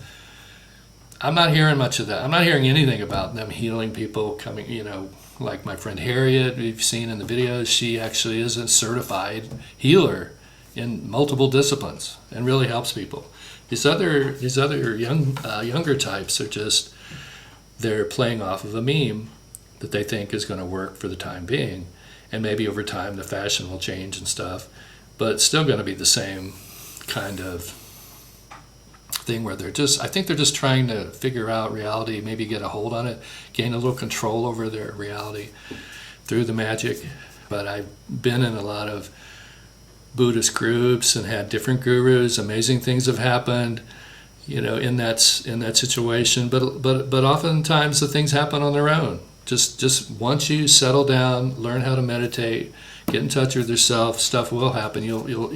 Stuff will pop in your head, answers to things, psychic pieces of information that are beneficial. So they're doing the tarot deck, and they're really happy about the amount of money that's coming in. I wonder if they'll end up fighting over the money. I mentioned Miguel Romero. He does art. Lives in Mexico. He attacked me for publishing reprints, like public domain reprints. I have a few of those. Really said something negative, like openly on the Daily Grail. I contacted them. They took it down. But then soon after that, after Tim Beckley dies, who was really one of the more serial copyright violators on earth, who had all kinds of reprints. He would muck them up and put bad covers on them and stuff. Well, Romero just wrote this glowing thing about it, Tim Beckley. And so you got to wonder what's the contradiction there? Why is Andy so bad when Tim Beckley's not? Well, Tim Beckley isn't promoting Mothman. Let's see, Stephen Miles Lewis. He runs what you might call a copyright violation operation, a UFO library in Austin, Texas. And also he has a neuro institute of some kind attached to it. He has a history of hosting UFO abduction groups. I knew someone who was in one of them. And it sounded like the answer was very clear, that most of the abductees in this group were from Navy families in Houston and all sort of lived in the same area. And the Navy, this would be the same with my family. My dad was Navy. It's like once you get in the Navy, your whole family is open to be experimented on against their will. But every day that Miles Lewis rents a book or loans a book, he's keeping royalties from the estate of some author. And this is probably why he projects out and thinks that other people are doing it as well. So he's called several different estates of families, authors that we've reprinted that was public domain or we had already worked out a deal with, and trying to get me in trouble with them. And it's like the copyright police. So I'm sure he doesn't do that with anybody else. Again, I'm the only one who's presenting an alternative to the Crowleyan tradition. I guess the point here is that these paranormalists are organizing their paranormal research around their religion. And that's a problem. It's okay to have your religion, but all religions ultimately are false to some degree. You'll notice Dr. Bill in the last footage there somewhere said that he thought I was misunderstood, and I appreciated that. But I'm misunderstood for a reason, and that is because people are spreading absolute outright lies. There's something different about the way they're treating my research, and it's either got to be the conspiracy stuff or the religious stuff, or a combination of the two. You can't trust these people. They're in it for the money or the fame or to promote their religion. And I think at the top, well, who knows who's at the top? I know Lauren Coleman is an organizer for these people. When I first got into the West Coast research, Lauren had no interest in that at all. As soon as I got over there and started meeting up with these people, he moved in, got them on his side, promised them shows and stuff probably, and sort of ruined that for me. So if you think about what's called the International Fascista movement, which the Nazis were part of, they're about authoritarianism. The Nazis were big into the occult, big into Crowley. So a lot of these folks I'm talking about do not appear to support Trump, although they never say anything negative about Trump, and some of them did say negative things about Hillary. So they're de facto Trump. Trump is part of the International Fascistas. He's absolutely. Roy Cohn, his mentor, was headed up something called Western Goals, which is all about spreading the fascist movement around the world. Trump is just a useful tool in getting us to this fascist situation. And cryptozoology is right in there with their embracing of Crowley, their embracing the same occultism of the Nazis, and it could be that someday they all bust out and say, "Hey, let's support the next dictator that takes over America." Again, I mentioned money. Trust funders are playing into this. People that already have money already tend a little bit to the more prejudicial side, and there's more and more of these folks coming into the field because there's money in it, whereas in the old days there wasn't any money in it. And it's not just the best trust funders either. It's the lazier ones, or the ones that didn't make it, the ones that didn't get into law school or whatever. They've got money to spend, and it's an easy route to take to become a paranormal researcher. You can possibly get on TV and make a lot of money that way. Maybe your parents will be happy with you after you did that. And I think there's some trust funders on the secret sun list, I'm not sure, but they're always pushing magic, and that's a synchromysticism group that suddenly popped up right in the middle of my research into synchronicity and took away the audience into synchromysticism. And today it's just a mumbo jumbo of numbers. Well, 66 equals this name, and 74 equals this name, and you add them together and you get this ridiculous Q-type conspiracy. It's certainly degraded into meaningless drivel, really. Greg Newkirk comes to mind. Here's a guy, I just did a cursory research on him, some research on him. I'm not sure if he really has $7 million, but that's what the internet says. So why does Newkirk have to raise money from viewers like that? I mean, he's got a Patreon, nothing against doing a Patreon, but he's been written up in the Patreon literature as being a great example of how you can take a small group of people, get them to donate $25, $50, $100 a month and make a good living off that. I think at the time he was making $60,000 a year off of just the Patreon, enough to fund the movies. Seth Breedlove usually pulls in about $30,000 to do a movie. So with their Patreon list, the Newkirks can crank out a couple movies a year if they want. And they've got like ridiculously expensive equipment, like brand new cars, SUVs, and I know camera equipment, and they have like top-notch, thousands of dollars cameras, drones. Breedlove is heavy on the drones.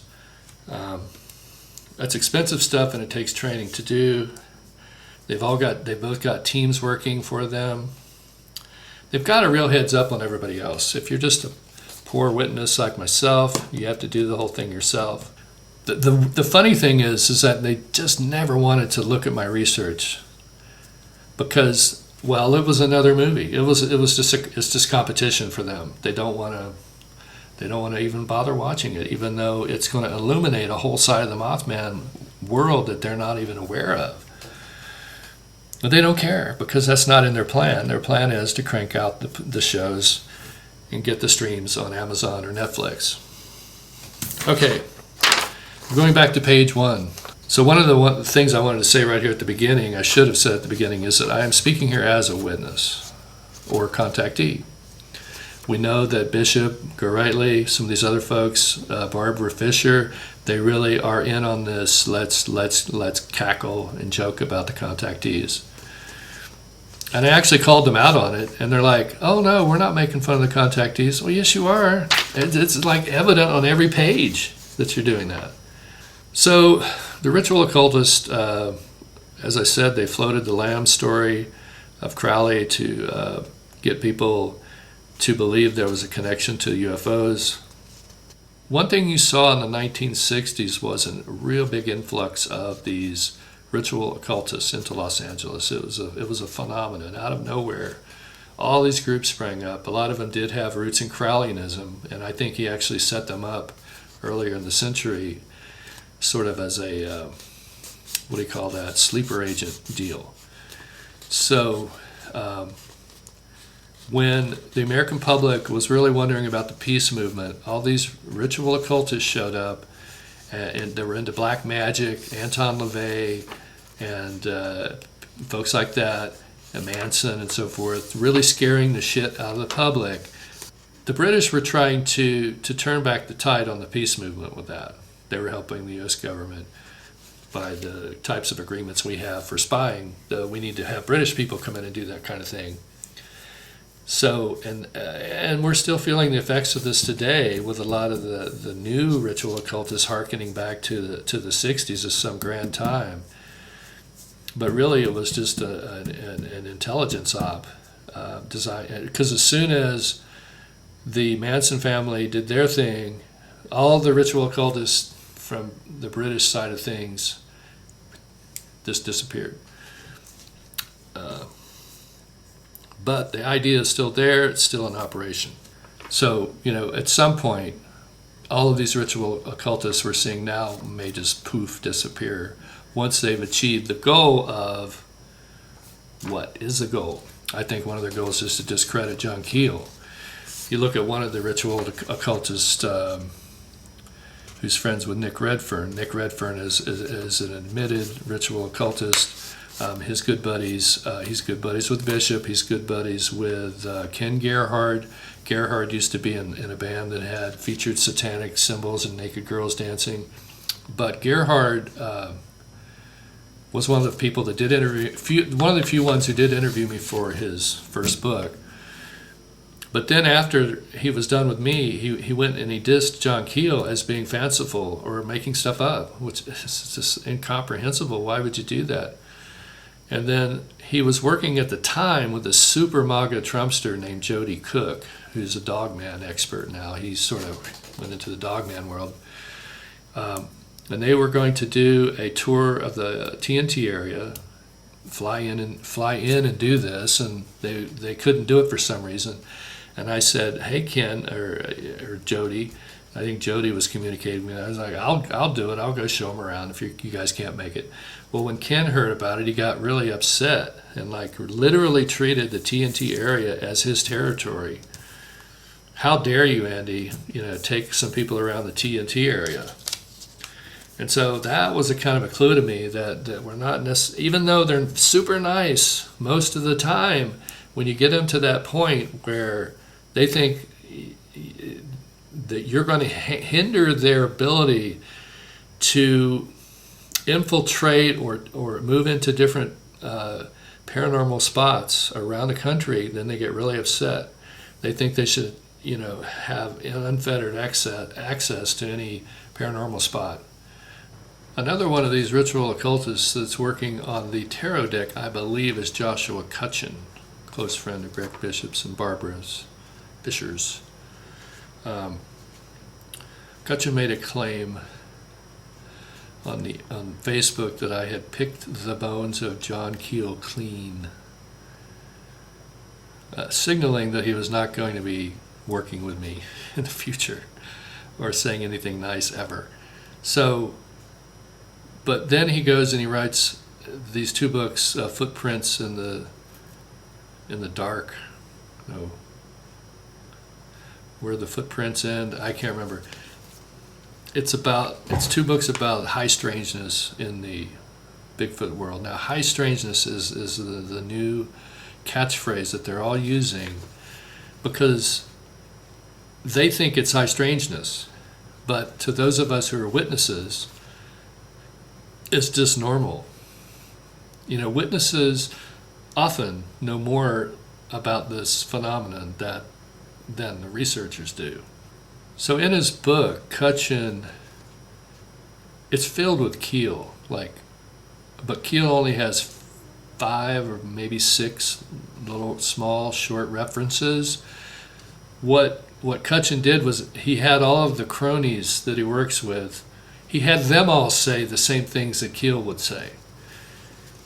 So it looks like there's a whole group of researchers that are really, looking into this high strangeness stuff. That they create an illusion that there is, that they're the A-team.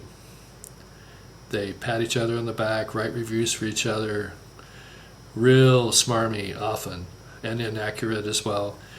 But they build up in this illusion for the dupes out there who will want to buy yet another book rehashing past memes and ideas other people came up with but aren't credited.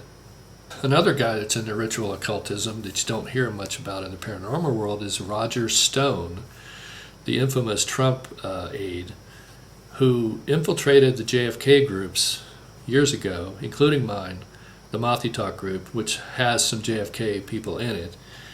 But I think they infiltrated paranormal groups as well. They studied them. They looked at how easily they could be duped, how gullible the paranormal people are, because remember, they're into magic, not science. And so that laid the foundation for Q, who probably was Roger Stone at the beginning or somewhere in there, or he hired the people that came up with the memes. I think it's pretty clear that he did, because Q started the day after Stone quit the Trump campaign. The paranormal world now is more like a dating site. Everybody's got they're doing their selfies, they're making themselves look sexual. They have these conventions at lavish resorts. I've seen several pictures with huge groups of people, and they're all dressed in their suits and stuff, and dressed up like it's Eyes Wide Shut. Because if you're into ritual occultism, where does it end up ultimately? Eyes Wide Shut, where you're having orgies and everything else. And there have been a lot of examples of sexual abuse in the field over the last few years. I pointed out some of them in my introduction to The Pickled Finger of E.T. You've got David Jacobs was accused. The head of MUFON, Harlan, is that his name? Pedophilia. The guy that did the photo in the window, he basically aped my photo of Mothman in the window for 2 weeks after mine. What was his name? Stan Romanek. Came up with a fake picture just like mine, but with an alien, and just took all of the bandwidth off of my picture of Mothman, so that no one today even knows I have a picture of Mothman. But these guys were, you've got gullible people, you've got people who've been traumatized. It could be that they were sexually abused as children already and made to believe it was UFOs, and then it's called a catch net operation later in life. 10, 20 years later down the road, you recontact them, you bring them into a cult or a group or a paranormal group, and you do it all over again. And Steve Word actually said that I was ranting when I said this. Well, Steve, are you pro sexual abuse? What is it about trying to police the ethics of the situation a little bit so that we don't have gross violations of the law going on? What is so wrong with that? Even if I'm wrong about the catch net operation part of it, there's lots of evidence that this is a real thing. Going back again to the old days when people did real conspiracy research, there was a lot of evidence of this stuff. The government was involved in the UFO field. It was part of MK Ultra. Not all of the UFO sightings or abductions are part of that situation, but a lot of them were. They were using the phenomenon, which is real. I think people they believe they're abducted. Sleep paralysis, weird things happen. It's a psychic event. You feel like you've been taken to another planet. I had that happen once, but I know it happened in my dream state. You could imagine having sex with a demon or with an alien. But take a look, really look at it. Maybe it was part of your dream state or some alternate reality that you entered into. Did that really happen? We know that aliens can be created in people's minds through the use of drugs and even electromagnetic waves. Michael Persinger did this kind of research, as did Stanislav Grof. So it's hard to tell if it's real or not. And but if someone had that happen and they are tending in that direction of believing it was real, then they are more easy prey probably for somebody who comes along and says, I have the answer to who did that to you. All we have to do is hypnotize you. And then while you're under, and then we'll have you go to some conventions to meet some of the other researchers, and then at the convention, some hanky-panky may go on in the hotel room. And I'm sure they figured out all kinds of ways to keep the ball rolling with the sexual abuse. Because it is part of the whole MAGA thing. I mean, there's no doubt that Trump was a supporter of sexual abuse, openly touted it, and all of his supporters out there in paranormal land never said a word. Anyway, it's a pretty screwed up field, and we'll continue to look at it, try to do what we can using my 20-year-old camera. I don't have the $50,000 camera, but I hope I have a better handle on the shenanigans that are going on. I think the best way to approach this, if you're one of those people who are really into Mothman, is watch this series and then read the books, because the books have more stuff, and you'll be able to take it in more easily because there's a lot. And also, errors have been corrected, and it's just, I think that's the best way to do it. I should also add here as an addendum that one of the main things that happens in the books are addendums to what's been said here. Because we have to keep it kind of brief and keep the action going. And then in the book, you're going to be slammed with all kinds of, let's say we met a witness, other things about the witness are put in there in a note, so you can tell it's a note. And if you've watched the whole thing first, then you're really running through it the second time, and so that's the second time stuff you're like, okay, and then you get those little tidbits and you can absorb those, because it's really when you see the whole thing that it all starts to gel. Hello, we're back here for the start of 2023. Where do we start with this? I guess we start with this overarching theory that I picked up from a couple of old-timers who were in New York in 1967. I was actually in New York in 1967 at the same time as the UFO convention there. But I was going to Coney Island. Conspiracy was hatched at this because everyone was afraid of John Keel's research. They knew what he had been doing. And these are the people that wanted to just keep making money off of it and to keep it unscientific. And that would be most of the people on the board, which was Tim Beckley, Jim Moseley, Alan Greenfield, Lauren Coleman. Gray Barker may have been involved, but he ended up kind of being the scapegoat for the rest of the guys because they were all skeptics and pranksters too. Keel called Coleman the greatest prankster. He called Greenfield the greatest distractionist, and really was all over James Moseley for his various things. Beckley did all kinds of, he introduced a bunch of different hoaxers into the field, was a ritual occultist. All of them were except Barker. And someone recently wrote about this, and they used pseudonyms for these. I believe it was in the Below Hellier book, which recently came out. So this isn't just my theory. It's coming from some people that were there.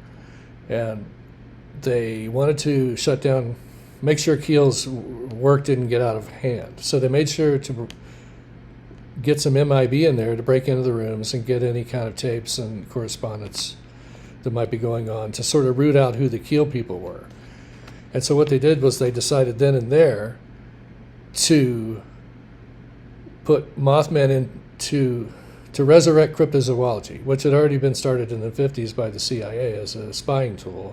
Resurrect that, create Bigfoot, move Mothman into Bigfoot, into the cryptozoology world, keep it away from the UFO people who are more established. The UFO field had already been around for 20 years, going strong, whereas the cryptozoology thing had petered out almost immediately because it wasn't a real movement.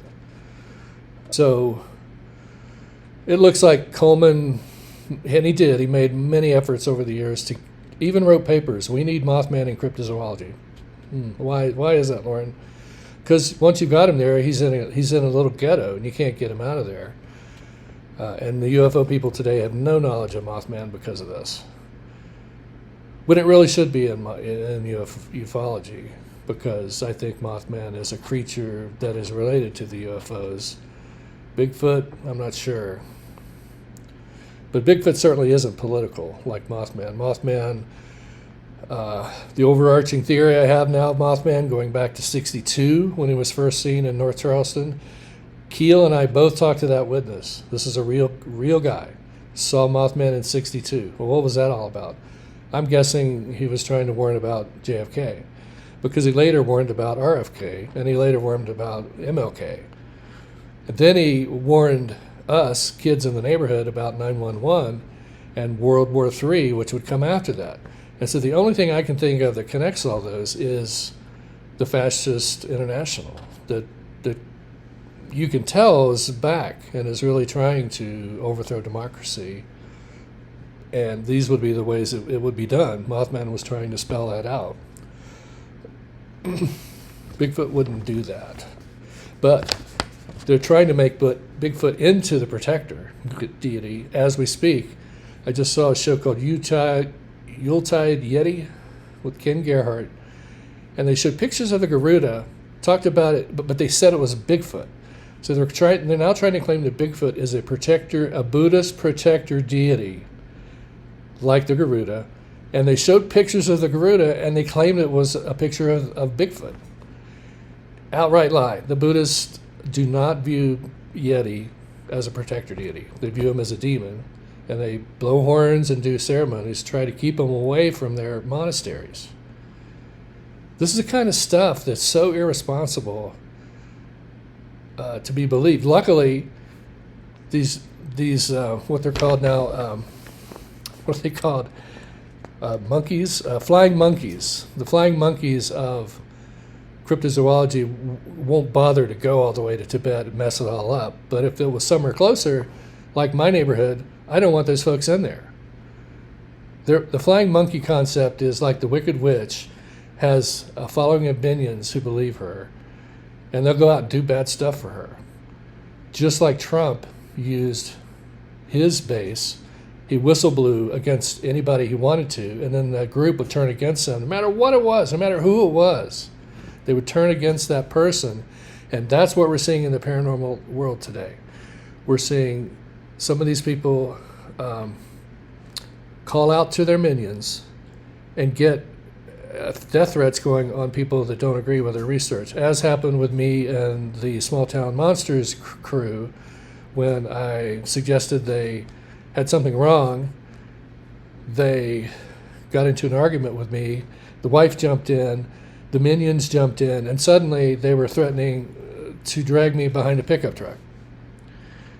And I think, and guess what? Jacques Vallée actually agrees with me. I found an old quote from him in Conspiracy Reader. In here they talk about Marshall Applewhite from the Heaven's Gate suicide, UFO suicide. Applewhite appears in Vallée's Messengers of Deception. This is the first book to link mind-controlled experiments with the UFO phenomenon. I don't know about that. During the course of his research, Vallée spoke to a retired high-ranking officer known as Major Murphy. Was this really Major Downing? Murphy informed Vallée that a shadowy cabal is manipulating UFO cults to spread belief in higher races and in totalitarian systems that would eliminate democracy. anyway, there's the theory, and it's playing out. Keel always said there was a right-wing element, and as we've seen, it's gone more and more to the right as time has gone on. And now they can dog whistle. Seth can say, whatever. Andy's an anti-Semite, which isn't true. And then all his people come after me, and the Newkirks do it too.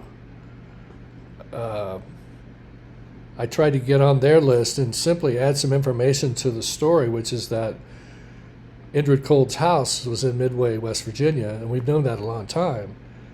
Why are they going to Ashland and trying to say it's over there?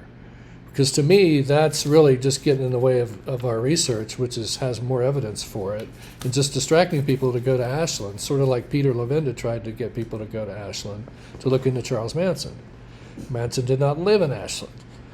And it's all about getting the story away from North Charleston, so that the spook aspects of it don't come out, and possibly even the spiritual parts of it. Because what if Manson was I think there is a demon in Mound in North Charleston, and that could have gone into Manson and caused him to do what he did. When the PRP team went there and did their ghost box sessions earlier in the show here, a bunch of clues came up, and I wrote them down on this piece of paper, but it's toilet paper towel. It looks to me like it's talking about Grandpa Ed. My grandfather, Ed Gibson, came up. He's come up. He speaks psychically to all kinds of people in the family. He's been dead many years, but his house was right there in the Mothman Vortex, and I think he was involved. He had a lodge up on Bird Mountain, the only one up there, where all the old hunters met, and he knew a lot about what was going on. And I recently at this summer's family reunion was told that Grandpa had killed a guy who broke into his house, and then I had a strange dream about it. I've had many dreams about this killer, and I think it's the killer that put all the dead bodies in the cave that Keel talked about. I think my grandfather may have been the person to have killed him, because there's some of the words in the ghost box coming out had to do with someone with silver hair. Grandpa, the spirit said, "My family incident with my family." Yeah, old incident. Me and my family be with us. You got it. And then things took a turn, and they got scared and left. Then they came back and got clues about the Point Pleasant, Olin, TNT area, and Ed comes up, and a sheriff, and a witch. All of these. This has always been my feeling, is that killer was a witch, and I've talked about that before. And the sheriff. Well, the story that we heard from the family was that the sheriff came, and when he saw what my grandfather had done, he said, "Well, thank you. That guy was bad news, and nothing was done to my grandfather for that." So the Chicago Mothman, we didn't really get into that totally, but let's sum it up by saying we think it was Loren Coleman. I went onto the Fearcast show in May of 2021, and I laid out what was happening with the Chicago Mothman and how it was started simply to get at me. It was started because I had gotten on the Coast to Coast on that day that the sighting started. After I was on Coast to Coast, Lauren took me off of the Mothman Wikipedia page, and we know it was him because of the IP address and stuff. So he was pissed off. He was been fighting me for years already. He had attacked and ruined my website 5 years earlier. Website people had to replace their entire server system, and they were really pissed off and lost hundreds of thousands of dollars and pinned it. They didn't pin it on Lauren, but it was very close to Lauren. So all these attacks had already been coming, so it clearly was him. And that would be just like him to move it to Chicago, because in the end, he was the person who was on TV talking about it, because he's from Chicago. He's from south of Chicago. And he recently got in trouble for the Rebirth of Pan book, because he suggested it to the Newkirks and they used it in their movie. And then everybody started saying, hey, don't you know that the author of that book's Grimstad, or Brandon, Jim Brandon, is a white supremacist, and Brandon is a pseudonym for Grimstad. Well, Grimstad never wrote about the paranormal, so I've never believed that it was Grimstad. Brandon, whoever that is, has to know a lot about John Keel, because the Rebirth of Pan is a lot of John Keel stuff warmed over. All of Keel's material had already come out, and so it was easy to collate all that into a book, and then make it seem like an archaeologist wrote it, which is pretty easy to do. You just have the introductions where I drove into Mount Zion and saw the rocks, and then talk about all of Keel's theories, and it worked. But why did Brandon immediately go under after that? I think Keel figured out who it was and said something,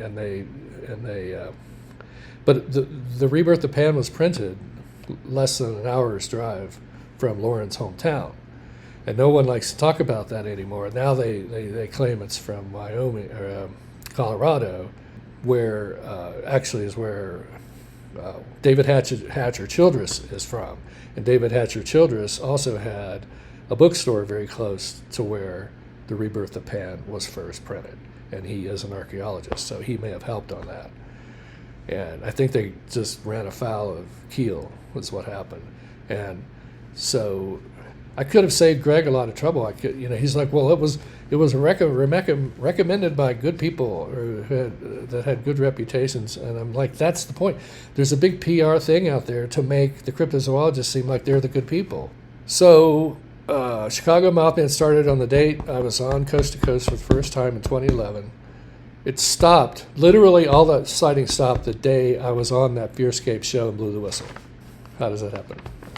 Well, obviously they thought they had been busted, and they didn't want any more people looking at the reports, which are all written by the same person, and a lot of them are absolutely false, have been proven to be false.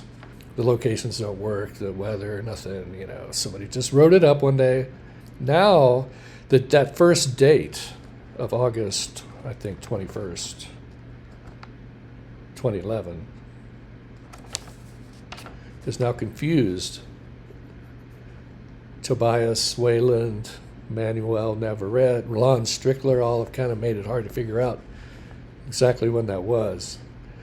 And those guys were gaming the Google protocols to get all this, supposedly, to get all the sightings of Mothman going their way. Well, I don't think there were that many sightings of Mothman. Back when people would report to me, there weren't very many, and I don't believe that there would be a huge spurt like that in a town that didn't have any tragedies. That there was nothing there. There were no messages about assassinations or wars or terrorism. Bunch of hokey wokey. Let's see, back to Hellier. They used my introduction to Flying Saucer to the Center of Your Mind as their dramatic climax of season 1. Connor Randall just happened to see it in the stack of books. So I thought maybe Connor's cool. Maybe he's a synchronistic, person. I contacted him about a week ago. I haven't heard a word. But I wanted to let him know they were following red herrings. They're now trying to do Mothman shows, podcasts. They did one the other day. It was filled with errors. I'm simply trying to get these guys to do their research. Stop listening to the red herrings that Lauren has planted in your way, such as what Mothman looks like. The drawing of Mothman that everyone sees, supposedly drawn by Linda Scarberry, was not drawn by Linda Scarberry. It was drawn by somebody else, but they never revealed who that person is. But that person has the same art style as Lauren. One correction I would like to make is that I said that Crowley was a Nazi, and that's not accurate. He was a proto-Nazi. The Nazis came right after Crowley, but they did use his ideas, which he got from Indiana, the KKK, some of the KKK stuff that went around in Indiana that started the whole fascist movement. He basically handed it to Hitler. The other kind of wild operation that Lauren went into was his effort to cover up the synchro conspiracy that I was working on with John Keel and Eugenia Macer's story. Eugenia came on to my discussion group. She said that she had been warned off of Keel by Loren Coleman in '67, who claimed Keel was dangerous. Now that's a really a wrong thing to say about somebody. I mean, you can say, oh, I think they're a little crazy, but dangerous? That's slander. So Eugenia stayed away from John Keel for decades, not realizing how good a collaboration could be. And I finally got them back together for a very short time, and we made great progress on the 1111 mystery, the XX code, the whole synchronicity thing. She had already been doing that with her work, and I thought it would be a great way for me to tell my story, and then as things developed, to add in the synchronistic things that were happening while I was researching the past. So Loren saw that, and he immediately started his Twilight Language blog, and basically diverting with other kinds of synchronistic stuff that wasn't leading anywhere. See, our research was leading to some actual solving of big, mysteries, I think. His was, leading nowhere. But he got a lot of people into it, young people. I don't know where the money came from or how he got them interested, but within weeks, there was a huge sync movement of all these young people. And they formed groups dedicated to Loren, the paranormal groups, and just stole the limelight. Several, new young researchers came on the scene. Every time I would find something new that I would report on, there'd be another new person with another ridiculous story, and they got more ridiculous as time went on, to where the guys were going to Mars and stuff, and fighting the aliens. But Loren effectively drowned out our synchro conspiracy, called it synchromysticism, marketed it to to a younger crew, who were less likely to figure out that it was BS. And then and ever since 2004, he has cranked out an endless amount of connect the dots stuff that you can go check it out. And occasionally he gets caught, like he did with the Rebirth of Pan. He tried to back out of it by saying that it wasn't him, it was Grimstad, but he was the link between Grimstad and Brandon and these other white supremacist researchers like Michael Hoffman and Shelby Downard. Loren was the point person for all these white supremacists. So he's trying to explain that somehow. Oh, well, in those days, we like to get both sides of the story. And I don't buy that either. I don't remember, searching out any white supremacists for their ideas on paranormal. That sounds ridiculous. But people bought it, I think, and Loren has sort of gotten out of the noose again. But he did admit in a roundabout way that he did write the first Jim Brandon article in 77, I think it was, 76. And then there weren't any other Jim Brandon articles. There was simply 2 books that are both written like Keel, but not as well done, and with errors too. And I can't remember what they were, but people have pointed them out. About the Hellier movie, now, this book, Hellier Below, basically says that the Hellier idea came from a story of a land called Etadorfa underneath the ground in Kentucky, which was propagated by a guy in Cincinnati, a pharmacist, a prominent pharmacist who has a museum there today of rare books on botany and all that kind of stuff, and a huge mansion that you can visit, all within walking distance of the Newkirks. So I think the person is trying to say, maybe the Newkirks knew about this from the beginning. And apparently they did, because they do mention Etadorfa in the movie. But this thing with Terry Wrist leading them there, now that's kind of interesting, because Terry Wrist only appears in the work of Alan Greenfield. Indrid Cold was living in my neighborhood, eating at the restaurant, the Cold Spot, about a mile from my house, with the wagon wheel in front of it. His house in Midway was about 5 more miles away. A lot of people knew him and met him and stuff. So despite all of the evidence that Indrid Cold was living in and around North Charleston, in between there and Point Pleasant, people still want to buy into the Terry Riss story, fictional person who says that Cold was in Ashland or Parkersburg. Yeah, he appeared in Parkersburg, but if you were conducting an operation like that, you would probably go well away from your home to do the obvious things that would be seen by the public, potentially. And if you draw a line between Ashland or the alternate Ashland location, which is Huntington, there was a wagon wheel and a midway there too, in East Huntington, which I went through all these with Greenfield 15 years ago, and his memory was hazy even then. But he didn't know the area very, very well, and as he began to describe it, I was like, well, that's got to be the midway up near Charleston, because we had the wagon wheel there. It puts him in the middle of all these areas. So that if you do that straight line from East Huntington to Marietta, Mineral Springs, right in the middle is Midway.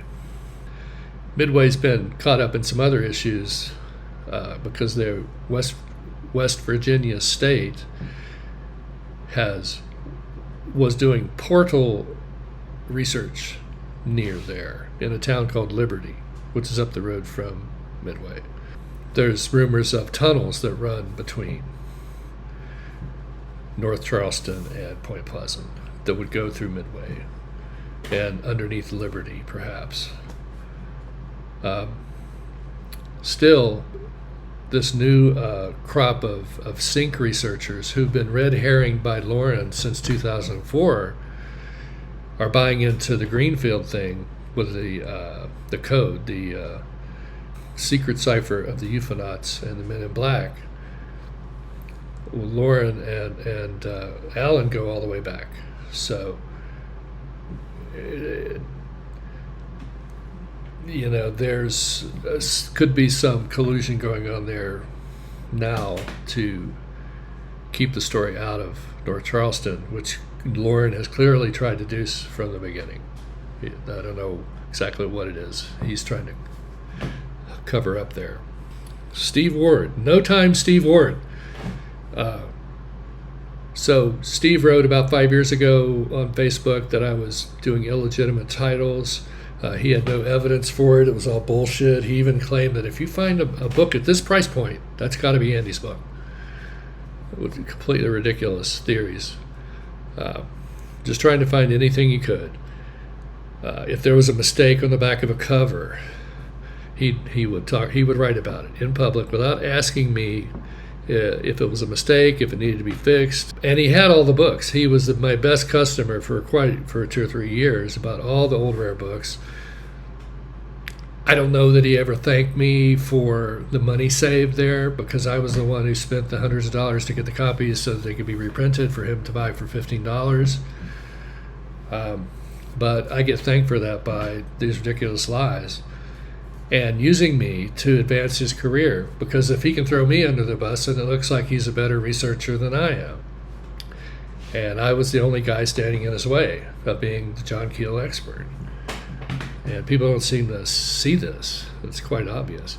Now, I thought it would go away because I stopped being involved in the Mothman scene 10 years ago. And then I started publishing those reprints and stuff, Saucerian things, and those were the things that Steve was buying.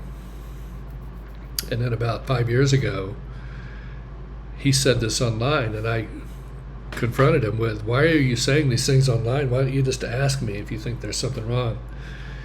And he blocked me, didn't even give me the benefit of an answer. And I was very hurt by that. I mean, for a guy to be acting like your best friend for 2 or 3 years and then to do that, I mean, my wife was really hurt too, because she views this as an attempt to harm my business, which harms her.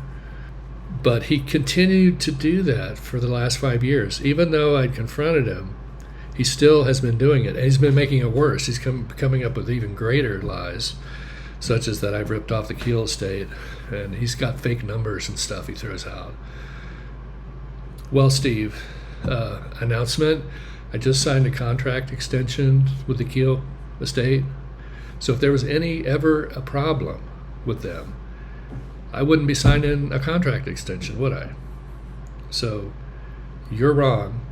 And because your employer is one of my vendors, I'm going to be sending them a copy of that contract so they know for sure that I'm telling the truth and you're not. And if you want to keep going on in this direction, we're going to end up in court. But, Steve, guess what? I now know that you've been the guy sending around copies of The Rebirth of Pan. That's right. People have told me. So you're breaking copyright violation by sending around bootlegs. And you're sending around bootlegs written by a white supremacist. And you've said things like you support the imprisonment of kids at the border. All these MAGA things. And Jerry Ham is one of Steve's enablers. He and Jimmer Hardy. I think Jimmer Hardy is really Lauren in disguise. But those two guys work together. Jerry Ham, Jimmer Hardy, and Barbara, what's her name? Fisher, on Jerry's list to get me kicked off and not allow me to promote the Keel compilations. Ham is also a copyright violator because he's got a lot of these articles that I paid good money for and paid the estate good money for the rights to, and he's giving them away for free on script. And he's been doing that for years. And Jerry, that time may be about to end because you don't have the right to be doing that. Barbara doesn't have the right to call her website 6 Degrees of John Keel, trying to make it seem like it's an official Keel site and trying to build a career off of someone else so that way. Oh, you might say, Andy, you built your career off of John Keel. Well, guess what? I did the work. I put in years of work and spent gobbles of money and risked that money to get that stuff out because I love it and I think it's important. And you guys are trying to keep people from reading the material. And then the hearkening back to I guess the beginning of the harassment was when Greg Bishop started claiming I'd stolen a photo from him. When we were trying to work up the initial John Keel compilations, he had a good photo of Keel with him standing side by side. I got written permission from Greg to use it.